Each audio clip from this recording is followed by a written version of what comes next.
crack that open. Simón, good to have you on here today. It's a pleasure, man. I'm excited. You had me out on the boat today, and every single time we've shared a boat together, we've shared a room together, we've been in the same place at the same time, on a same phone call together, on the same Instagram chat together. There's been nothing but positivity, and I've known you for probably 4 years now, 5 years now. Longer than that. And you are the epitome of what this series is about. You have gone through a lot in your life. You have learned an incredible amount of things. You've made something I want to talk a lot about today, some decisions that have put you in a place today to where you are now, I think you consider yourself this, a full-time guide. Yeah. And that is something for me that I had dreamed of doing as a kid.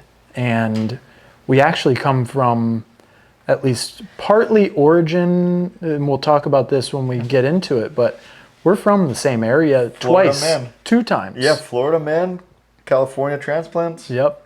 So, Simón, I want to start off in Florida man. Florida man. Yeah. Florida man. And we both will throw an alligator through your window if you do anything wrong to us. Especially if you get my Wendy's order wrong. Bad news. Bad news. So I want people to know who you are as well as I do, because I think it's a privilege to have you as a friend, a privilege just to know you. So let's go back to the beginning. Just want to say our friendship has always been awesome. I remember the first time that I don't even remember how it is that we just kind of found each other and we went out of nowhere on a mountain bike / fishing trip. Didn't know you. How did I forget that? Okay. And we just went to the mountains and slept at this one creek up in George Washington National Forest here in Virginia, and went trout fishing and mountain biking, and it was just an absolute bliss. Slept in the back of the trucks. I think that was the first time we hung out. That was literally the first time. We were like, I was like, yeah, dude, you seem cool. You want to go freaking camp, mountain bike, and fish? Yeah, dude, that sounds great. So ever since then, I've always held you in high regard and considered you a good friend. So just wanted to get back at that, and I'm always thankful to spend time with you and be on the boat with you. Thank you for reminding me of that time, dude. That was that was a long time ago. Now that you remind me of that, you're right. We have been friends for longer than had just moved the to fly Virginia. shop. Yeah. Okay. Thank you. I can't. I was like, there's history here. But yeah, my name is Simón Valencia. I'm a full-time fly fishing guide here in Virginia.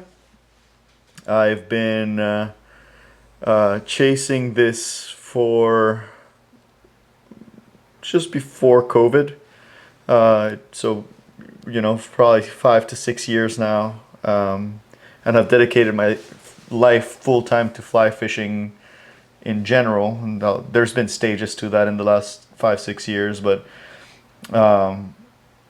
I made the choice, I think it was 2019, to move from a very stable and comfortable situation, working at the Virginia Poverty Law Center as a paralegal social worker, interpreter, translator kind of situation. What a background before becoming a fishing guide. Okay. It's a wild one, but honestly, it's kind of what really drew me back to fishing, was the stress of that job, and also the fact that I could every April see from my office people fishing in the James River for shad and stripers, and they could just see down and overlook the river and just see people catching fish, and that was incredibly frustrating. For anyone that doesn't know, this area for shad and striper is probably one of the best in the country. Right? Could we wager to say that? I would say that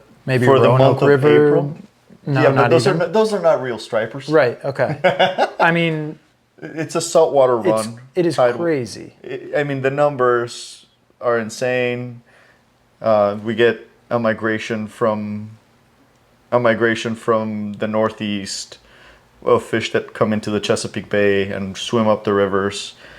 And the fall line, the tidal line on the James River, it's about 120 miles from the Chesapeake Bay, but it's all tidal all the way up to Richmond, so it's all at sea level. So those fish come all the way up to the rapids, and it's a incredible fishery. It's an absolutely incredible fishery, and I could just see people fishing down there, and I was just like, I need to be down there. I would take lunch breaks and go down there and fish. When you say that you see people down there, we're talking like, I've been out on days when you put in at Ancaros and there are 30 to 50 boats. Like, I know that's a wide number. What's the most boats you've seen I've seen 60 boats out on the water That's insane. in one day. And it's not a huge chunk of river. No. Right? You could be bumper to bumper with 60. And, you know, I will say this about Richmonders. They tend to behave pretty good around each other. I can see that situation go very, very wrong in other places. Yeah. Heck, even not going very far, I don't think people would behave as well. Of course, there's always, every once in a while, there's trouble, and like people are disagreeing on who was there first or whatever, and that stuff happens. But for the amount of people that show up down there, I think people behave pretty good. Well, I could imagine when you have a job that's really stressful, that you're able to see that from your job. What a push to want to chase something that you actually, I mean, I'm not saying you didn't love your job before, but chase something that gets you out there. Yeah, so, you know, a little bit about that job. I was working immigration cases with the attorneys for survivors of domestic and sexual violence who were under the poverty line. So I was in the community doing, you know, kind of all of the document gathering, working with the police departments, because these were like very specific visas for victims of violent crimes who had collaborated with a police investigation. Very specific. Wow. Very specific work. Okay. And I was in the community helping the attorneys make a case. That's pretty much what the job was. I was also spending time with the clients, writing their statements, their affidavits of what happened and why they deserve these visas, proving good moral character and all sorts of stuff like this. Of course, me myself, I'm an immigrant, and this story speaks to me. It's not actually super far off from our story. You know, it is a job that spoke to me and was good to the soul, but also an incredibly stressful job where, you know, you really do feel like you have the ability to make a huge difference in someone's life every single day. Yeah, life in your hands almost. Almost. I mean, sometimes it actually is. Sometimes literally. Yeah. I have a funny story. Not funny in any way, actually, but just curious story. Yeah. Probably about a month after I quit that job, I was guiding the shad run, and I got a call from one of my clients saying that her abusive ex-husband was in her house. And I was out on the boat working. Oh my gosh, dude. And I was like, well, do you have anyone else you can call? Okay, have you thought about calling police? She's like locked away. And she's like, well, I love him. I don't want him to go to jail. It's pretty typical, which is terrible. Yeah. Yeah, I mean, it's just a really hard situation. Yep. And I was just like, look, I just don't know what I can do for you. I can't show up there. Legally or just like physically you couldn't show up? Physically I couldn't show up, and legally I wouldn't have wanted to show up. Yeah. Like on both angles, like this is no longer my job. Yeah. And I don't know what the repercussions are. Right. You know, I'm not clear on that. But I stayed with her on the phone, and she eventually did end up getting help from her neighbor. But that bled, into this world that one day, and it was like a very sobering moment. So That's yeah, a lot, man. it got to the point where because I spent so much time with these people, it got to the point where I was having nightmares of me watching them get my clients that I could I'm picturing the dreams right now of them getting beat or abused or something, and I could see it, but I couldn't do anything about it. Oh my gosh. And that's pretty much when I realized, like, I can't keep doing this. This is not good for me. I need to find something else. And I quit that job, and I actually went to school I went back to school for mechanical engineering. Okay. It's just as far All away right. from that realm as possible. Yep. I've always been a physics nerd and absolutely love physics. I went to school for mechanical engineering, and when I was in school,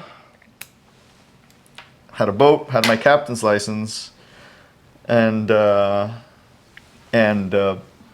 hit, right? We all know what happened there. We don't have to describe anything. Yeah. It's funny how that kind of seems so far away and yet so close. Just one of those periods of time. But COVID hit and people wanted to go fishing. It was one of the few things that you could do socially that was outside that was kind of low risk. Right. And people wanted to go fishing, and we had the shad run, and I just started guiding that, and I got together with my buddy who was the fishing manager at the Orvis store, and we had been fishing a lot together, and we were like, we have to share this with people. This is so fun. These fish need to be protected. What better way to protect these fish than to show them to people? Education. Right. And that was kind of the conversation. There's a funny video of Reed and I doubled up, and we land these fish, and it's pouring rain, and we're like, who wouldn't want to do this? This is so much fun. Sounds like a couple of fish nerds. Oh, dude, it was awesome. Yeah. And honestly, that was the day that the seed was planted, and months down the line, I was like, hey, I think let's open a fly shop. Let's start moving in that direction. He was like, yeah, let's do it. And that was during COVID. It was just before COVID. Just before COVID. Okay. Yeah, just before COVID, before the big lockdown. Oh, no, that was the year before COVID where the seed was planted. And so you were in school during that time. You and Reed are just out on a random rainy day catching shad fish during shad season. Yeah, we're out on the boat, and then the next year things start to pick up, and I'm like, well, no, that year we had planted the seed, and Yep. we kept talking about it, and I was like, dude, I think we can make this happen. I think this is how we're gonna get this money to work. We're gonna ask these people. We asked our friend Ethan to help us fund it. He invested. I remortgaged my house. Wow. To open the shop. All right, so I don't want to stop you yet, but we said that you're a fly fishing guide. Are you telling me that you owned a fly shop as well? I know this. Sorry. I obviously know this, but whoa. So, like you went on an endeavor from being a social worker where you were in this selfless role, helping it people. wasn't selfless, to an extent. Like you are basically committing your life to potentially saving people's lives, right? Yes, but I was also getting paid and had a retirement and had benefit, had health insurance. Yeah, of course. So, The job in itself, when you take out the money part, is a selfless role. For sure. Yeah, and it's a very giving role, and it was Yeah. a very rewarding job. Yeah. Like, it was an incredibly rewarding job. I felt like I was actually having an effect, a positive effect, measurable positive effect in people's lives. Yeah. And that was pretty good until I couldn't handle it anymore. Sure. Which is probably a lesson in itself for everyone, that if something is affecting your mental health and your well-being, maybe you should consider changing that thing. Right. Yeah, and frankly, it's one of the best decisions I've ever made. Yeah. You know, it's one of the best. Leaving that, it's funny because I've had this conversation with Reed before, and I feel like the best decisions I've ever had, one of them is getting that job. Okay. Second, leaving that job. Yeah. Third, opening a fly shop. And fourth, closing that fly shop. That sounds like the sequence of events of buying a boat. The best day ever is buying it, and the other best day is selling it. But I don't like that. I don't like the saying, but it sounds like it. I'll tell you this. That one just has never applied to me. Me neither. Me neither. I've never... I have... The only reason it's ever applied to me is because the moment that I Sold the sell, boat. I have another one. Yeah. That's pretty much it. Yeah. No, boats are great. And the best day of a boat owner's life is definitely not the day they sell it. No, I agree. It's the day they buy the new one. That's it. Every time. So we're talking, social worker, you couldn't handle the stress, or it wasn't right for you personally anymore. Anymore. Yes. And that was the crucial part of that equation. It wasn't right for me anymore. It was right for me when I started. Yep. And it was an awesome career, and it was an amazing experience, and because of it, I consider myself to be a really good teacher, which is my role. And frankly, because of it, I can see what I do on the daily now as a full-time saltwater fishing guide as therapeutic. Mm-hmm. I truly think, like, the things that come out on the boat from people are things that they probably would not repeat. Anyone. Yeah. It's just, it's almost a sacred space. I mean, Correct. you're literally away from everybody, physically away from everybody, with people on the boat who you want to be on the boat with. And instead of sharing people's worst days of their lives with them, I'm now just sharing their best days, right? So there's a red thread there, like... Yeah, I think they actually are not that different. Yeah. In many ways. Huh. The biggest difference, like, I think there's a therapeutic component to both. It just happens that the therapeutic component to this one is a lot easier on me. That's great. It's one that I love to handle, not one that I have to manage after hours. Yeah. And there's a big difference, in that kind of... It's like the dichotomy or the weight. Yeah. Yeah, like there's just a different weight to what I'm doing, which is a lot lighter. Yeah. I personally, like, there were other things going on in my life when I quit that social work job. I just lost my dad. I was going through a breakup with this woman I was engaged with. Still one of the coolest people I know, and probably one of my best friends. Just called her dad yesterday to go fishing, so nothing bad happened, but it was the right move at the time. Yeah. And I just needed to handle it in my own way. And when I quit that job, I kind of started to find... It happened kind of organically how I found my way here, but because I went to school when I was going to be a mechanical engineer. I was like, heck with it. I'm 29 years old. It's now or never. But a lot of now or nevers happened immediately. It's funny how things like that work. Yeah. A lot of now or nevers just started popping up, and I was like, oh shoot, I thought I was going to be doing this thing forever, but all of a sudden I have a world of possibilities in front of me, all of them terrifying, all of them very exciting. How do we go about this? So I started with school. And went to school and was an A student until COVID hit. And as soon as those classes went online, which was April, which is when the shad were running. Yeah. I can imagine being a student during. Oh man. Well, classes went online. I stopped Yeah. attending, and people started calling me to go fishing, and I was like, "Hold on a second. Yeah. There might be something here." Okay. And all of a sudden, I'm guiding multiple days a week, and I'm like, "Holy cow! I'm making a living just guiding for this." Like, the thing is, no one was doing it. People had done it for the shad and striper run here in Richmond.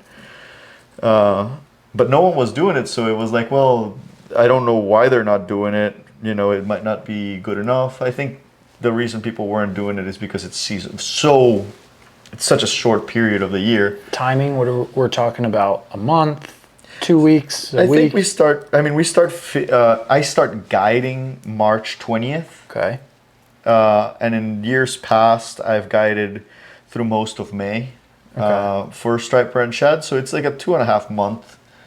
But you can't make a living in 2.5 months. Correct, you can't. So, so I think that's why most people just backed off of it. Yeah. It also is like, it's not like it coincides with, like, let's say a teacher. Well, they have, you know, June, July, and half of August off, but that season's not right. So those guys will end up, you know, people who have summers off will end up guiding for smallmouth or something else. It just, the timing of it wasn't right for most people. Yeah. So it was something that required someone who was going to commit to doing it full time and figure out something else the rest of the year. So in our area, you saw the demand. Obviously, your phone started surprised me. Jingling. Yeah. And then it clicked in your head because timing. Yeah. You had just left a job that you needed to leave.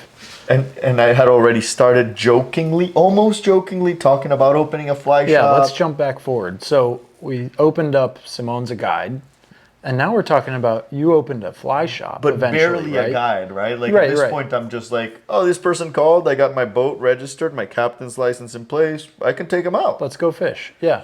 But I'm not marketing it. I don't Sure. have a brand. I don't have an LLC. Yep. You know, I had guide insurance. I Okay. did buy guide insurance very fast because I realized the risk involved. Sure. So I immediately bought guide insurance. That was, you know, a no-brainer. But I wasn't marketing anything. It was just kind of like a word of mouth thing. And then we also, what's funny is that as soon as I realized that it was viable, what I did is I started taking people out for free. Okay. I need you to come out, have a good time, and tell your friends, and put it on Instagram. Okay. I need you to. If I'm gonna build this, let's build this. Being an angler and being a guide couldn't be. I mean, you have to be an angler to be a guide.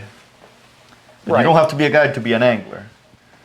Don't have to be a guide to be an angler. Right? Right. Yeah. I was yeah, an yeah. angler, and I was taking people out. But I was guiding at that point, right? I was. But knowing what I know now, like, I was lacking a good amount of oomph on my guiding end. The guide skills. Okay. Yeah, from hospitality to teaching skills, and things like that, you know, make or break a guided trip. Yeah. So I think what I was going to say, that there's an interesting connection point there of my background and starting something off and proving your concept with free product. So your free product was your service. Yeah. And the only thing you asked for in return was promote it, please. Yeah. Show that you went fishing with Simón. And that you had a good time and you caught fish. And for anyone out there that doesn't know, like, the basis of branding, of marketing, one of the most important core pillars of a brand is building trust and credibility. That's the first step that you took, whether you knew it or not.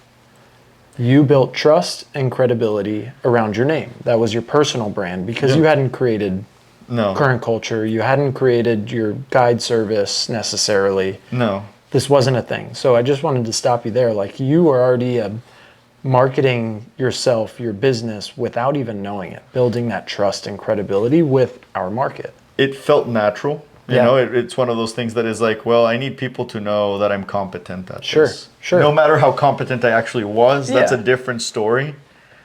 I feel like I've grown as a guide tremendously since, and I'm able to instruct much better. And the soft skills, the fish catching, I mean, yes, I've gotten better at putting people on fish, without a doubt, time on the water. But also the soft skills of guiding, which I thought would come natural, because after all, I've been dealing with people as in very difficult situations as a full-time job for years. Yeah. At this point, but not in the same context, etc. And from an instruction standpoint, you know, I had never taught fly fishing. Sure. So those first couple of trips that you had, you've got all your licensing, you've got all the information that you have to get you started. Your phone starts jingling, your phone starts ringing, people want to go fishing with you, and you're in this moment of time where you could take on anything new. Like, you already started school. Like, Yeah. that's what you thought was going to be the new thing. Yeah, and was in the middle of dropping it too. Okay. So as soon as COVID hit, I had no chance. School and I stood no chance. So you've got this kind of testing ground that you've already started. Yeah. What happens after that when you start to see this kind of natural progression of the business of guiding? So at that point, we start building the shop. Okay. And it starts becoming a real thing. And we spent all of that summer actually building the shop. So that was the same year that you started guiding was the year that you ended up building the shop.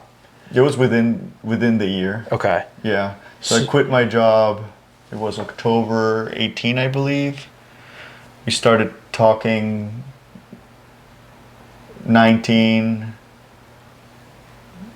First two guided trips, I think it was 19. 20 comes along. We're really talking shop. We're really talking guiding. Phone starts to ring. And COVID smacks us. COVID smacks us. But in town, we have 2.5 fly shops, I guess you could say. Orvis, and the other one. There's only one Orvis north. now. Okay. And then... But then we had 2 Orvises, and then we had Green Top. And then we had Green Top, which love all of those people. Yeah. But what we wanted to provide was a fly... Orvis is a great clothing store. Sure. And they do sell the best fly rod, I think, in the market right now. And the people there are super kind and super helpful at our local store. But they're just not guides. Sure. Right? They're not on the water all the time. They also have a tendency to look for fish outside of the area, particularly trout. Oh, interesting. So if you want to talk about trout, you have a great place to go there. At Orvis. At Orvis. Okay. And you can talk to Andrew, and you can talk to Craig, and you can talk to any of these people who are going to be really well informed about trout. Funny enough, part of what got us really excited about opening a fly shop was bass, largemouth bass, that not a lot of people I'm a fan. love to... I know you are, which is why I'm like, funny enough, not a lot of people target on the fly. Right. And they're a blast on the fly. Sure are. Is it the most effective way to catch them? No, probably not. Is it the most fun way to catch them? I'm going to say yes. Bold statement. I know. Bold statement, but come on. They're a frog? fun. They're fun as hell. Yeah. A froggy from a big old bass? I mean, honestly, a popping cork is literally how I got started fly fishing when I was probably 7 or 8 years popper? old. Popping cork. A popping cork. Or popper. A popper. Yeah, sorry. Yeah, like a boogle bug. Yeah. Come on. Like, who didn't start with that? I mean, those are the most fun eats. Yeah. I mean, even if it's like a bluegill and then a 9-inch bass, those are the memories that I have of being a kid and falling in love with fly fishing. Yeah. So, No, so you got, I mean, for anyone context wise, Richmond is literally on the, I think Fall it's, line? yeah, I think it's coined the River City somehow. There's a lot of There's cities a lot of called the river cities, but- So, but the historic James River, which is what we're on, is literally runs right through town, and it is chock full of all types of fish. I Yeah. mean, we're talking, like you said, amazing run of shad, striper, but then also our smallmouth fishery is some of the better size-wise in the state and in our region. Yeah. And our largemouth bass fishery is incredible. We have a lot of tournaments out of here, national level tournaments out of Osborne Landing that's only 25 minutes away, and the largemouth fishery is just getting better and better and better every year between here and the Chickahominy. It's an amazing fishery. I always like to point out how many species we have downtown. Yeah. So check it out. Something like 10 different species of panfish, some ridiculous amount. Smallmouth bass, Okay. within city limits. Yep. Just within city limits, and city is not that big. And city is basically all walkable to fish, just for everyone's reference. Except for the most lower. part. The lower Yeah, does yeah. get deep, and it's tidal. But the city doesn't run too much further into the lower, right? No, but Turns a like good Henrico, chunk. right? It turns into Henrico at just beneath Ancaros. Yeah. And So a lot of areas It's like a mile. accessible to what you're wade, talking yeah. about right now. But it's every panfish under the sun. Yep. Crappie. We get smallmouth bass, largemouth bass, bowfin, walleye, long-nosed gar, carp, striped bass, 4 different species of herring, 3 species of catfish, chubs. If you've never targeted chubs on the James River, it's a lot of fun. I'm not. Don't Interesting. Don't turn Okay. your nose up on it. There's, I mean, that alone. Oh, white perch, yellow perch do come out here sometimes. Sturgeon.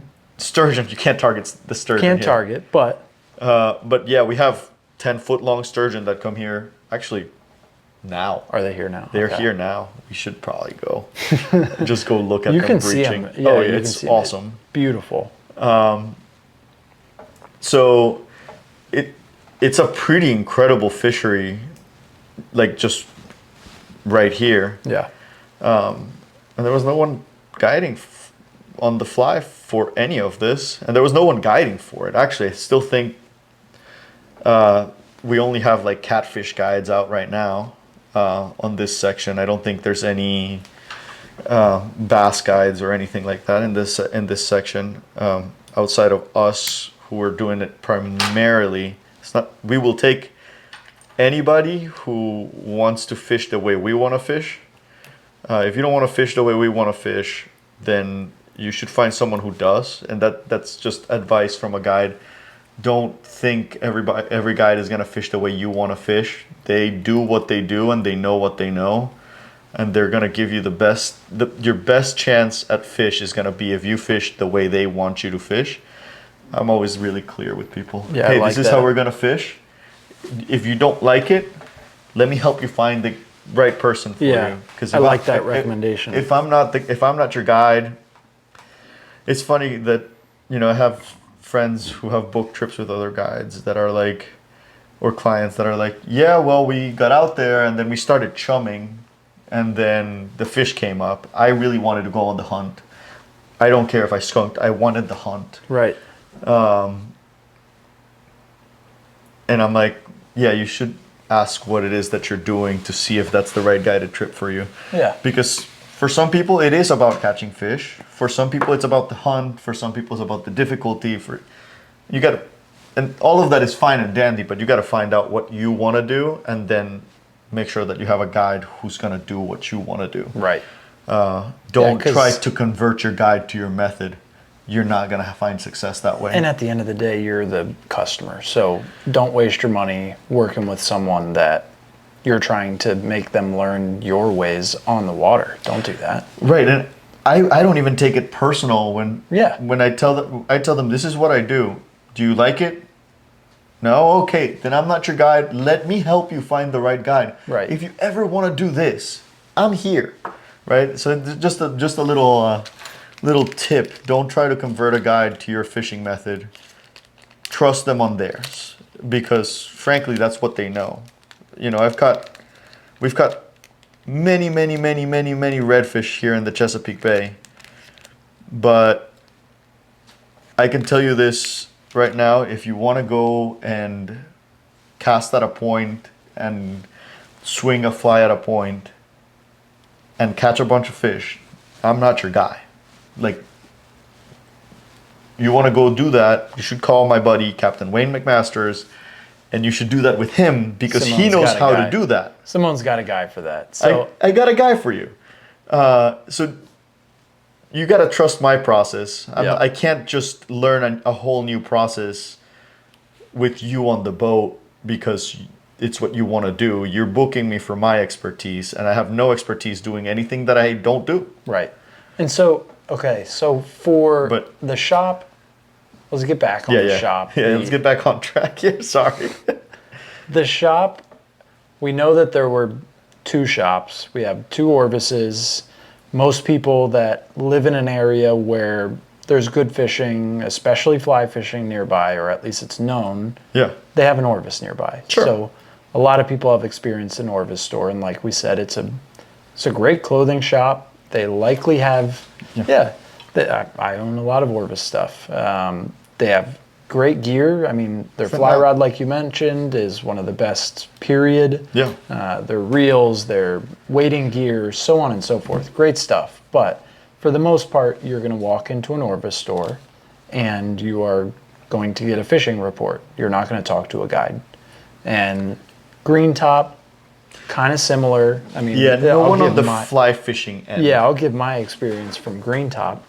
Fantastic selection, but Incredible. there's not really a fly fishing expert there whenever I've been there. No, you're right. And I go there for all of my bass fishing gear. Right. They have a fantastic selection for conventional bass fishing. Yeah. So, and I mean, it's where I get all of my tying supplies these days. oh yeah, dude, their walls are filled. So we're talking about a market that could have used a guide-driven fly shop, like we can go to South Florida and see. Right. Like I grew up with Old Florida Fly Shop as my go-to. That was Old right down Florida- the street for you, too. Yeah, Old Florida is OG if you know saltwater fly fishing. I also spent a lot of time at the fly shop in Boca? Miami. Yep. The fly shop in Miami as well.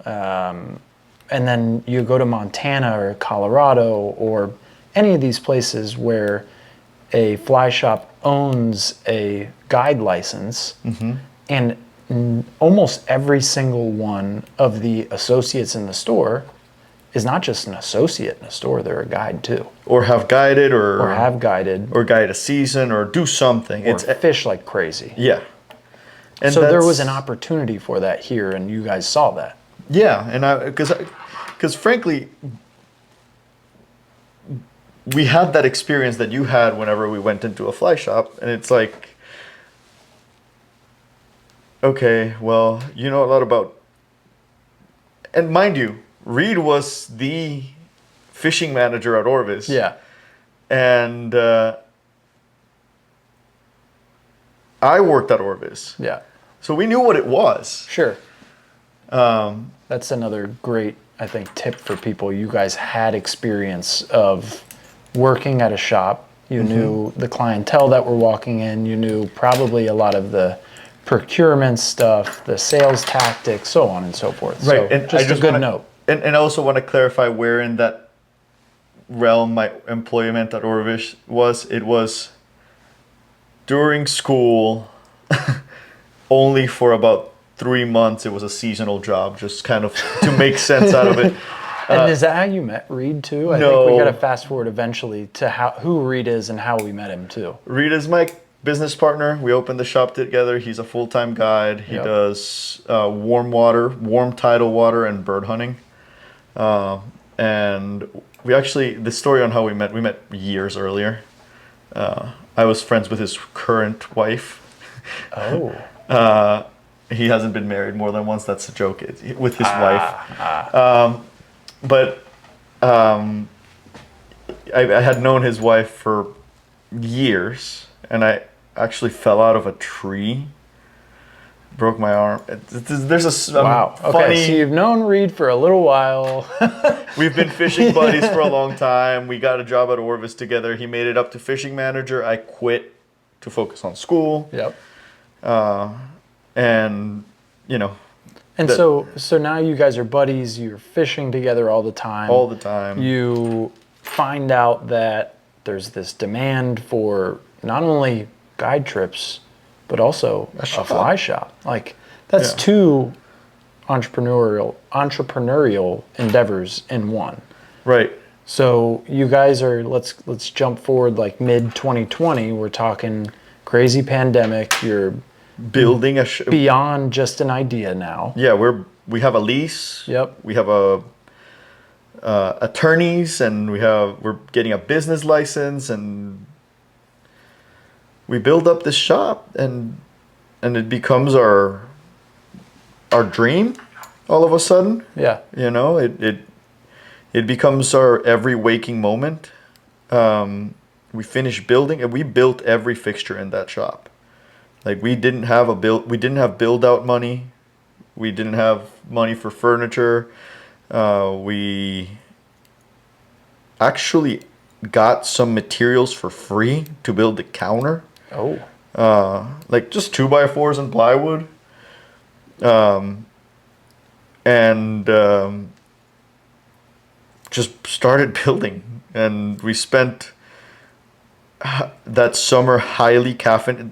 The summer of COVID, highly caffeinated. Oh, while I was in school, I went back to working at a bike shop as a bike mechanic, which was across the street from the fly shop that we were building. So I would work my shift, come work the night at the fly shop, build it out.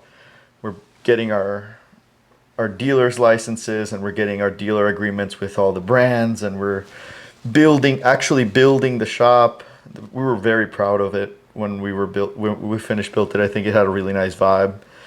And we get to the final building stage, and we call in the inspector, the city inspector, and it takes them 6 months. Which is, for anyone that doesn't know about starting a physical retail space, an inspector essentially comes in, and you stop me when I'm saying something wrong, but they're going to say, here's all the things you need to do to have a retail shop be in compliance so that it is safe, it is to code, so on and so forth. Right. And you're not going to open a shop until that inspector says yes. You're good for occupancy. Correct.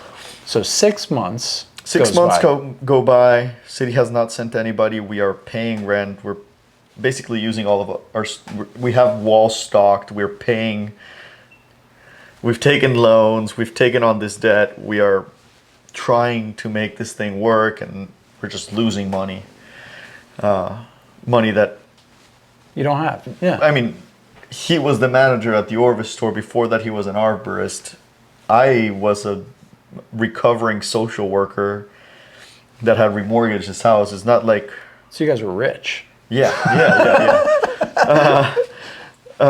We were doing great. Yeah. I was working at a bike shop as a bike mechanic. Yeah. At that time. So we were just trying to make it work. I kept my job as a bike mechanic until we could open. And then eventually we finished building the shop. I think it was June that year. And June, July 2020. And we couldn't open until January 2021. What's funny is they sent an inspector. We're really careful about building it to code. We have a buddy who is a firefighter, and we'd be like, Does this look right? He's like, that looks good. Yeah. Inspector was like, that extension cable can't be there. Took him 3 minutes to walk in through the door and back out, and he was like, you look good. It's an incredibly frustrating day. Oh my man. Incredibly frustrating day. Yeah. But we got our inspection taken care of, opened immediately as soon as we actually took a day off for New Year's, and we're like, no one's coming in for New Year's Day. Let's open the next day or the day after. I think it was the 3rd of January that we actually And that's opened 23, doors. right? 22. 22, okay. 21. 21. 21. Yeah. Whoa. 21. Okay. 22, 23. 22. 22. 22, yeah. Yeah. Right? It's I'm so bad at 2025 right this. now. FYI, everyone.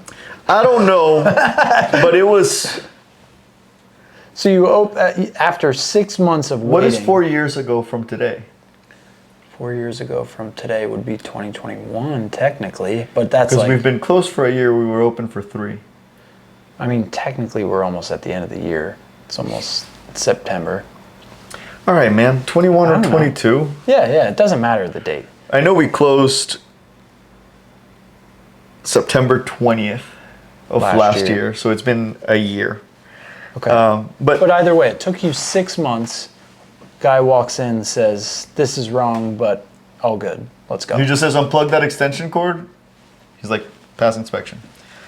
Good to Wow. open. Wow. Okay. And then you open a couple of days later and Yeah, that was like right before Christmas. I think it was Yeah. like the 22nd of December. yeah. Everything's ready to go. Rods are on the wall. We have inventory, fly tying, like everything's there as best as we could afford it. Yeah. We spent all of our money, which left us with no money to pay ourselves until the thing gained traction, Yep. which that's the next part of the story. So let me go back a little bit. You're still guiding.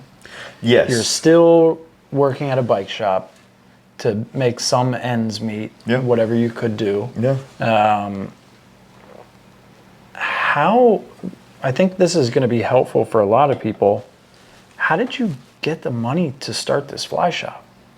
Remortgaged the house Okay. and one investor.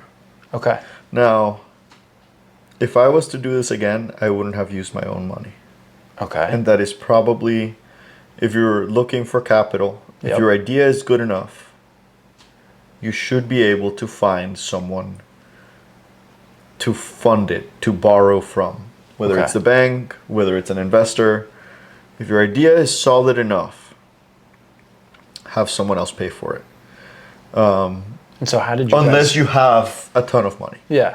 If you have a good amount of money saved up where you're not putting yourself in financial risk,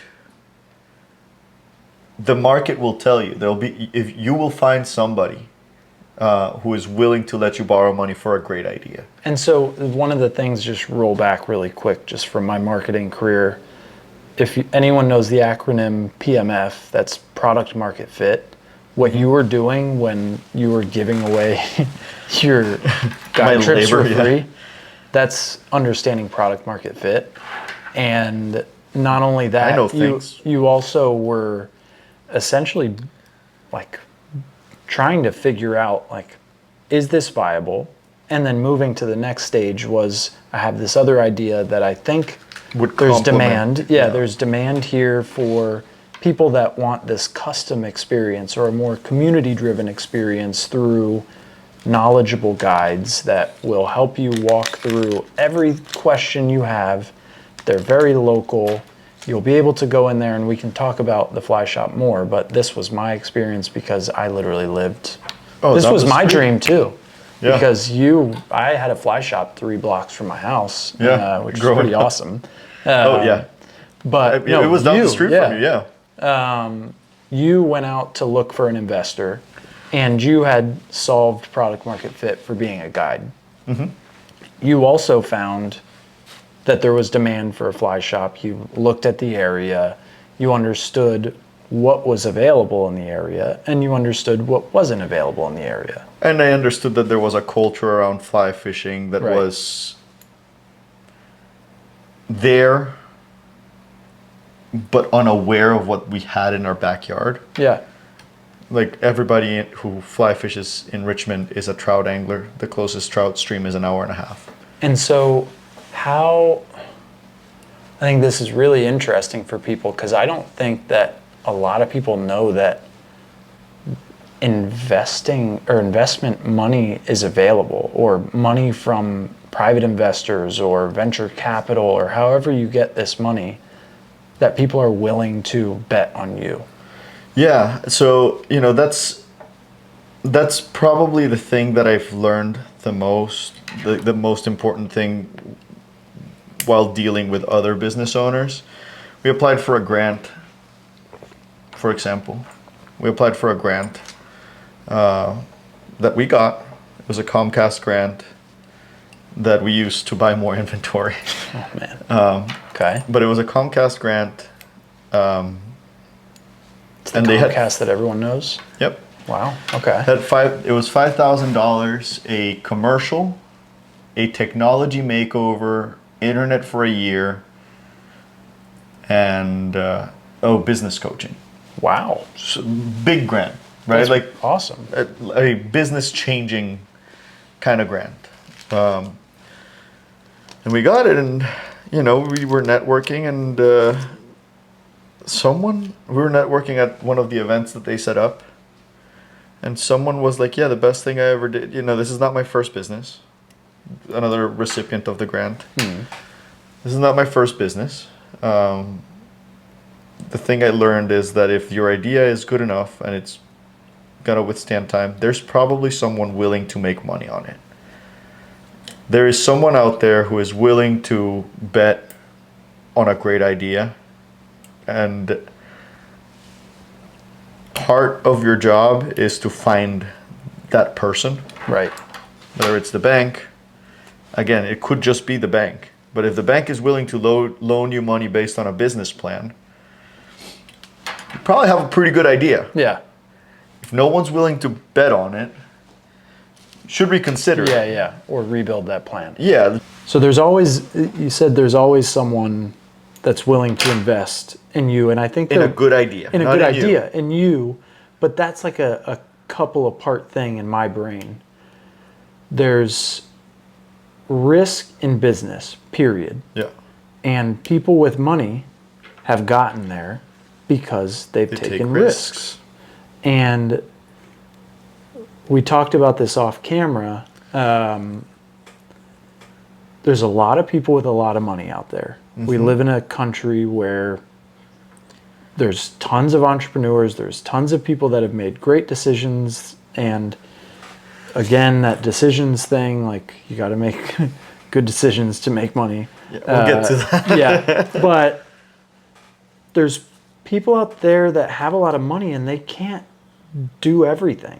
Right. Like, the smartest people in the world work with people that are smarter than them. Mm-hmm. That is a fact. If you've ever worked with a leader that knows you're smarter than them, you know that they were a really good leader. Yeah. Because really smart people put really smart people around them. And I think the lesson there is that if I had $100 million, I can tell you right now, I would not spend it all on myself, on one business that I would do. I would put it in a bunch of smart people that have great ideas and watch that money explode. So, like you had mentioned, there's money out there. Yeah, there's grants, there's loans. Our third business partner, who we got on board because A, we needed money, B, we needed business expertise, and this man had both. Okay. He's never worked at the shop. Right? He's never guided a trip in his life. He is an angler, and a very good one. And when I came to him with the idea of like, hey man, like, we know a bunch of anglers in Richmond. There's no mom and pop's true fly shop in the area. I'm ready to do it. Let's freaking go. Like, okay, how much do you need? And I gave him a number. And I was like, that's going to buy you about a third of what we need. So you're third owner of the fly shop. Okay, let's go ahead and do it. It didn't take much. Just like that. Just like that. I love the saying, closed mouths don't get fed. Come on. It was that simple. There was a relationship there from a long time. Sure. There was a relationship. He had been a good friend of mine. Okay.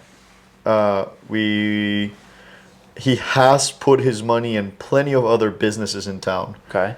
He is a man who puts his money, A, in people he trusts, B, in town. Okay. He owns a bunch of other stuff, diverse portfolio kind of thing. Okay. Very diverse portfolio. He is a financial advisor. He has an MBA. This is a man who understands investments and money. Taking risks, probably. Yeah, which, he put that money in the shop. We lost it all. Yeah. I mean, this is not a... Yeah. This part of the story is maybe not the success side. No, this is not at the least success side. business-wise? No, because not from a business perspective. It was not that. This part of the story is not a success. We had to close down the shop. Yep. But we had to close down the shop partially because of the success of the guide portion. Sure. One part of the business worked great. One part of the business did not. Sure. The shop itself grew every day, but it didn't grow fast enough to where we had the solvency to make it through the storm, while we had a component to our business that was in fact working very well. Sure. So it became a question of, okay, do we weather out the storm and continue to guide, to spend every cent we make on the water back in the shop so that it can continue to grow and reach that terminal velocity point where we can hire employees, where we can, stock everything under the sun, where we can continue to do these things we're doing. And right now you're talking about what would have had to have happened for this to be a success, basically, right? Right. So at the pace we were moving, it would have taken another 3 years. Wow. Okay. To get to that point. It would have been another 3 to 5 years. And frankly, we were fed up. Yeah. We were really fed up because, frankly, we were going to work on the water so that we could pay to go to work on land. It just didn't make sense. Yeah, you guys were out on the water morning, afternoon. I mean, shad and striper trips. Yeah. You're doing 2 a day sometimes, right? Yeah. Often. Yeah, almost every day. And you guys We're in both the are doing shop, that. middle of Both the you day. and Reed. I mean, we're talking 16, 17-hour shifts consistently. Yeah. Without days off. So not only is it a timing thing at that point, we all know there's only 24 hours in a day, but it's also a scheduling thing.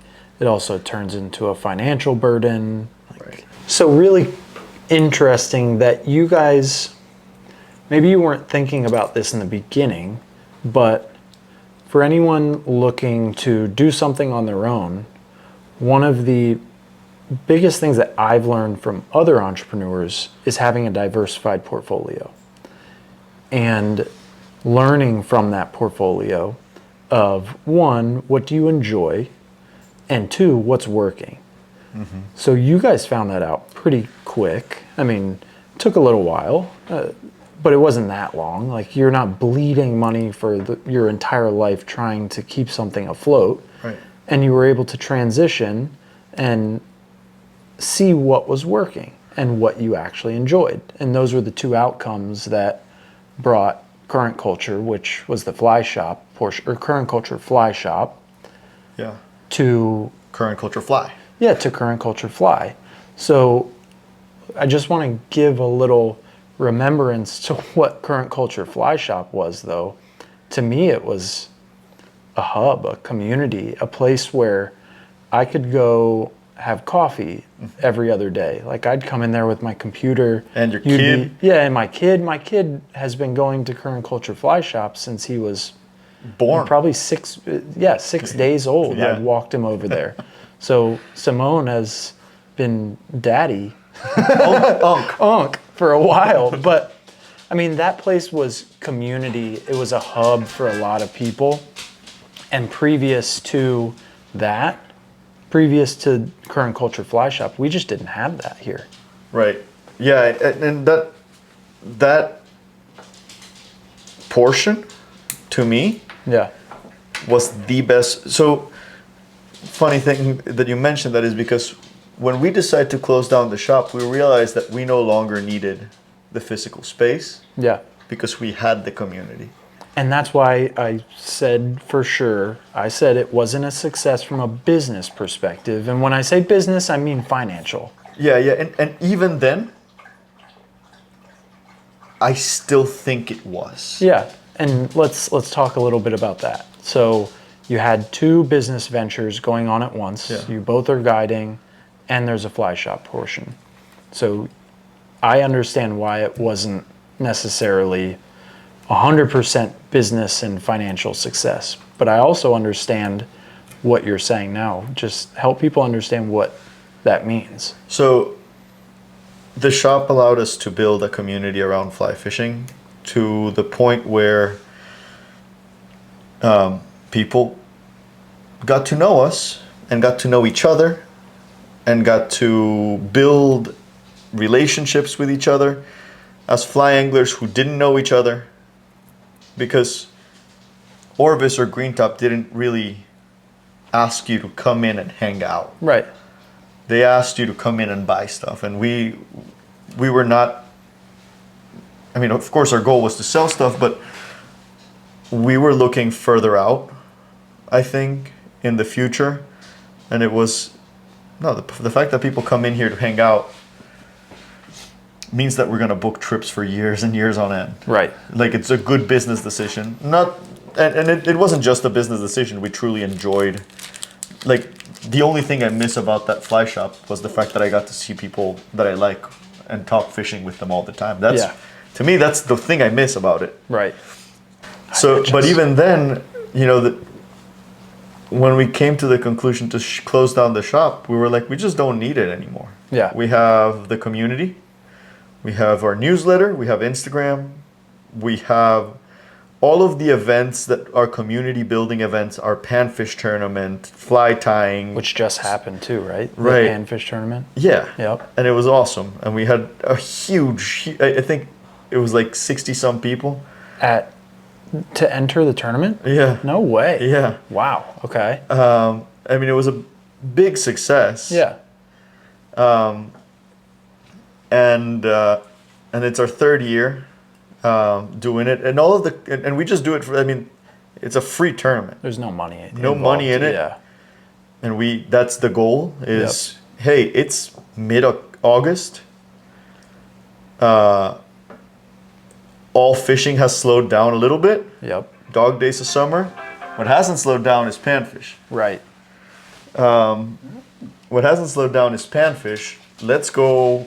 Just Mob around town, yeah. Go wherever you want to go. Biggest 3 panfish get a price. Love that. Smallest panfish gets a price. Nice. The smallest panfish are incredible. Okay. I mean, we're talking like sub 2 inch. Yeah. Wow. And people are out there competing for smallest. And we're talking like people fishing with a 0 weight intentionally for those tiny ones. Oh my gosh, that's so fun. I mean, again, and then the party happens, and we held it at Triple Crossing, and this is how we realized we didn't need the location anymore. It's like, whatever we do, we can partner with somebody else to do. So the space opened up this community, but communication line, not only just with you guys, but with other people. Yeah, exactly. Yeah. So I remember moving here. I've been a fly fisherman my whole life. I've been a fisherman my whole life. And knowing that Orvis was the only thing in town, I went there multiple times. I talk to the same guy with the big beard every time. Yeah. Really nice guy, Yeah. but I wasn't going to go fishing with him. Yeah. I mean, Simone and I have gone fishing a lot. We've also talked a lot. Like that was, it's something that I'll wager to say this, it's something that every community that has water around it, which is every place in the dang country, needs a fly shop like Current Culture Fly Shop. Yeah, love your fly shops, y'all. Yeah. I mean, it is, you don't realize, I mean, I say this as someone who shut down the game in town, but it didn't make any sense for us to stay open. If you have a fly shop in town or a really good bait and tackle shop, or if you have, just go out of your way and pay their rent that's included in their prices for everything. Yes. Can you get something cheaper online? Without question. Yep. No doubt about it. But try to go through them, because it is truly the community building aspect of it. You don't realize it till it's gone. We are holding on to those relationships we built at that shop, and it's built our entire business and our entire, like our current guide clients. 90% of them came from our time open as a fly shop. And I hear all the time, like, will you ever do it again? And I'm like, no, I will absolutely not do it again in the age of the internet. I can't compete. Yeah. Like, I don't blame you for coming into the shop and testing something and then going and buying it online for less money, because that shows that you're a smart consumer. Sure. But I really wish you didn't. Yeah. Because as the owner. As the owner, I really wish you didn't, because you clearly find value in what you're finding here, because you're coming in here. Where are you going to go test your next fly rod that you are going to go test it out and buy online? Where are you going to test it when we're not here? Yep. So just pay the rent. If you value, like you're not paying anyone's rent if you buy online, and that's why it's cheaper.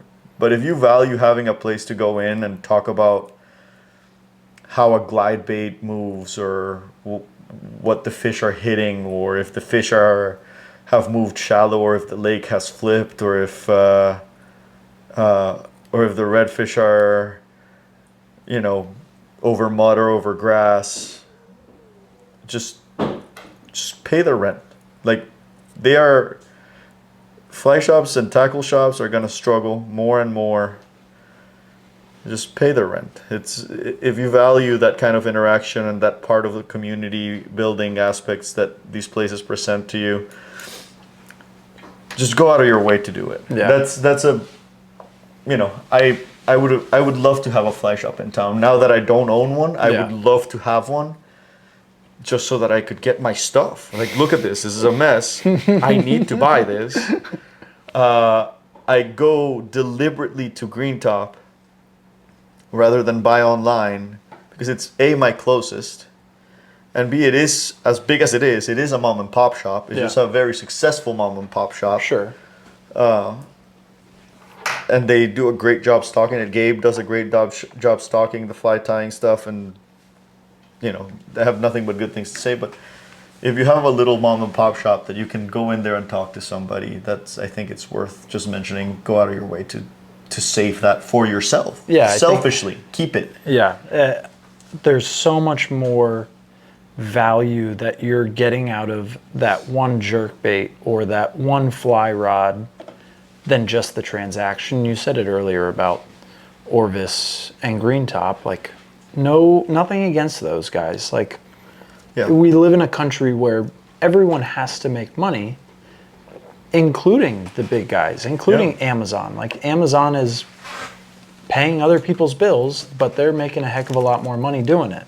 Yeah. But at the end of the day, you are providing not only a product, you're providing community, you're providing conversation, which we all need a little more of. Yeah. We all need a little more community. We all need a little more compassion, a little more empathy for each other.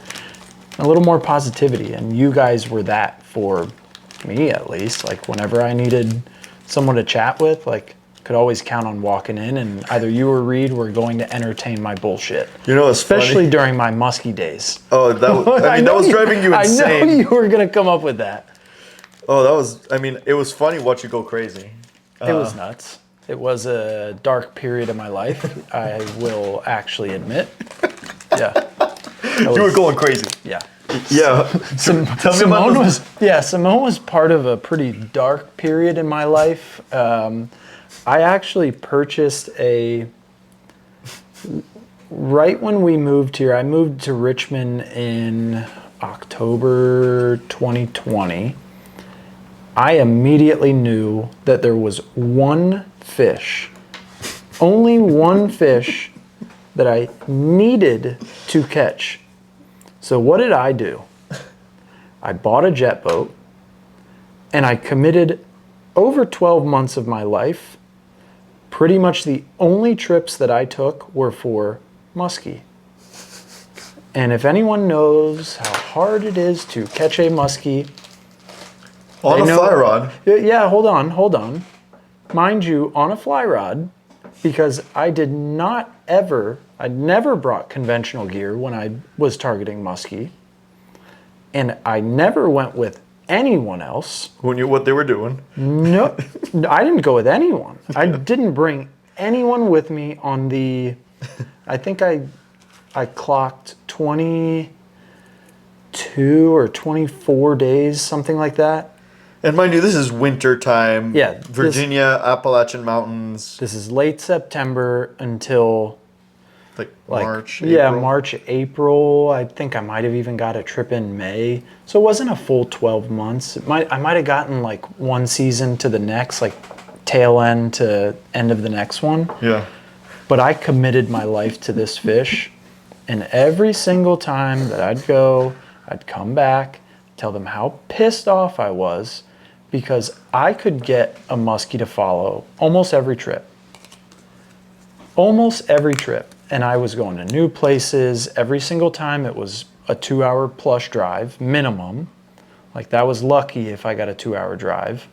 And I even spent $450 on a guide trip after a 6-day muskie run to the James, the New, and then the French Broad, all in one trip by myself. And then that last day I went to the James with a guide. We raised one fish, and on that 3-river run, I raised 13 fish and had one of them eat and miss them in the net boat side. That was the only fish of that 22 to 24 day run of my muskie career that I ever hooked. And then I sold my jet boat. And I stopped fishing for muskie, and I haven't done it since. And then you went into tournament day. Yeah. So now I'm a tournament bass fisherman.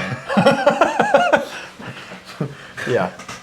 Just picking the easy route every time, dude. No, come on. So it's a pretty interesting route that you guys took. I really valued having the shop because obviously it was 3 blocks away from me. My kid basically grew up there. I tied with you guys. I casted with you guys. I talked shit. I told stories. I lied. I did all these things that grew not only like my relationship with Simón, my relationship with Reed, other people in the shop. Like, I really found community there. So if we can leave you with one thing from this part of this story, please support your local shop, whether it's a fly shop or a bait shop or tackle shop. Like, it's worth it. It is. It really is. It. They're providing so much more than just tackle. I really wish someone would open one. Yeah. I mean, the first thing I would tell them is don't do it. But yeah, I wouldn't be surprised. The first thing I would tell them is don't do it, but please do it. Yeah. Selfishly. Me. Do it for me. Don't do it for you. You can make tens of dollars in that business. What do they say? The only way to make, in tournament bass fishing, they say the only way to make $1 million is start with 3. I assume it might even be more in owning a fly shop. No, I think that's about right. Yeah. Yeah. It's like we call it return on ad spend. So it's a negative 3x return on ad spend. That's it. That's great. Wow. Yeah. What a great ROI you got. No, I really think internet sales are killing mom and pop. I mean, everywhere. I mean, this is not a controversial hot take. Yeah. It's happening in pretty much every realm, but I know that this is the case for a lot of bait and tackle and fly shops. Like, we were just talking to somebody today who owns a bait and tackle shop, who basically right now sells bait, but not that much tackle. Right. Because he can't compete with the prices of the internet, because the internet doesn't pay rent. Right. Or, or it's a different setup where, a big warehouse is going to house everything that they're going to try to sell. So the space to keep it is alive. The economics of it are just very different. Yeah, and sure, you could diversify as a fly shop and start selling online, but there's zero way that you're going to compete because, like you said, you'll never warehouse the amount of things that a e-commerce store can, ever. You're never going to have the selection of outerwear, of boots, of rods, of reels, of fly tying material, of flies. There's just not a chance. So no, you're going to be the little guy. Yeah, and local is always going to give you what you need locally. Right. For the local waters, for the local fish. They're going to give you the information you need. Maybe not to the T, but they're going to help you. They're going to give you the right stuff that you need. So way beyond the transaction. One of my favorite things that have happened since we closed down the shop is the people who reach out to me for tips. Oh, interesting. Yeah. You can sell those. There's a thing called fishtips.com. Now people are even trying to monetize tips, dude. Well, might not be the funny thing is, I just don't say anything good anymore. I'm like, I'm not in the business of helping you get better at fishing on your own. How about you book a trip? Yeah.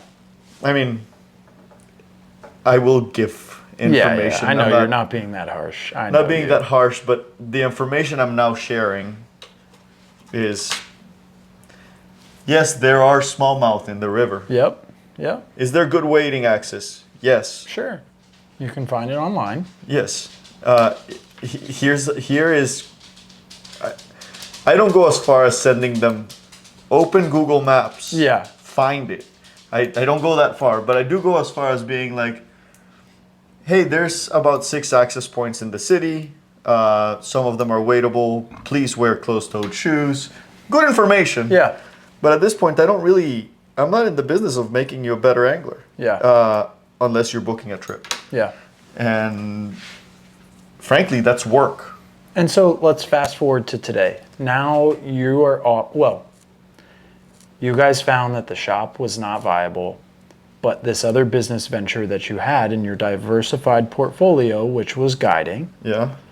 Which is funny when you mention it that way, because we never thought about it that way.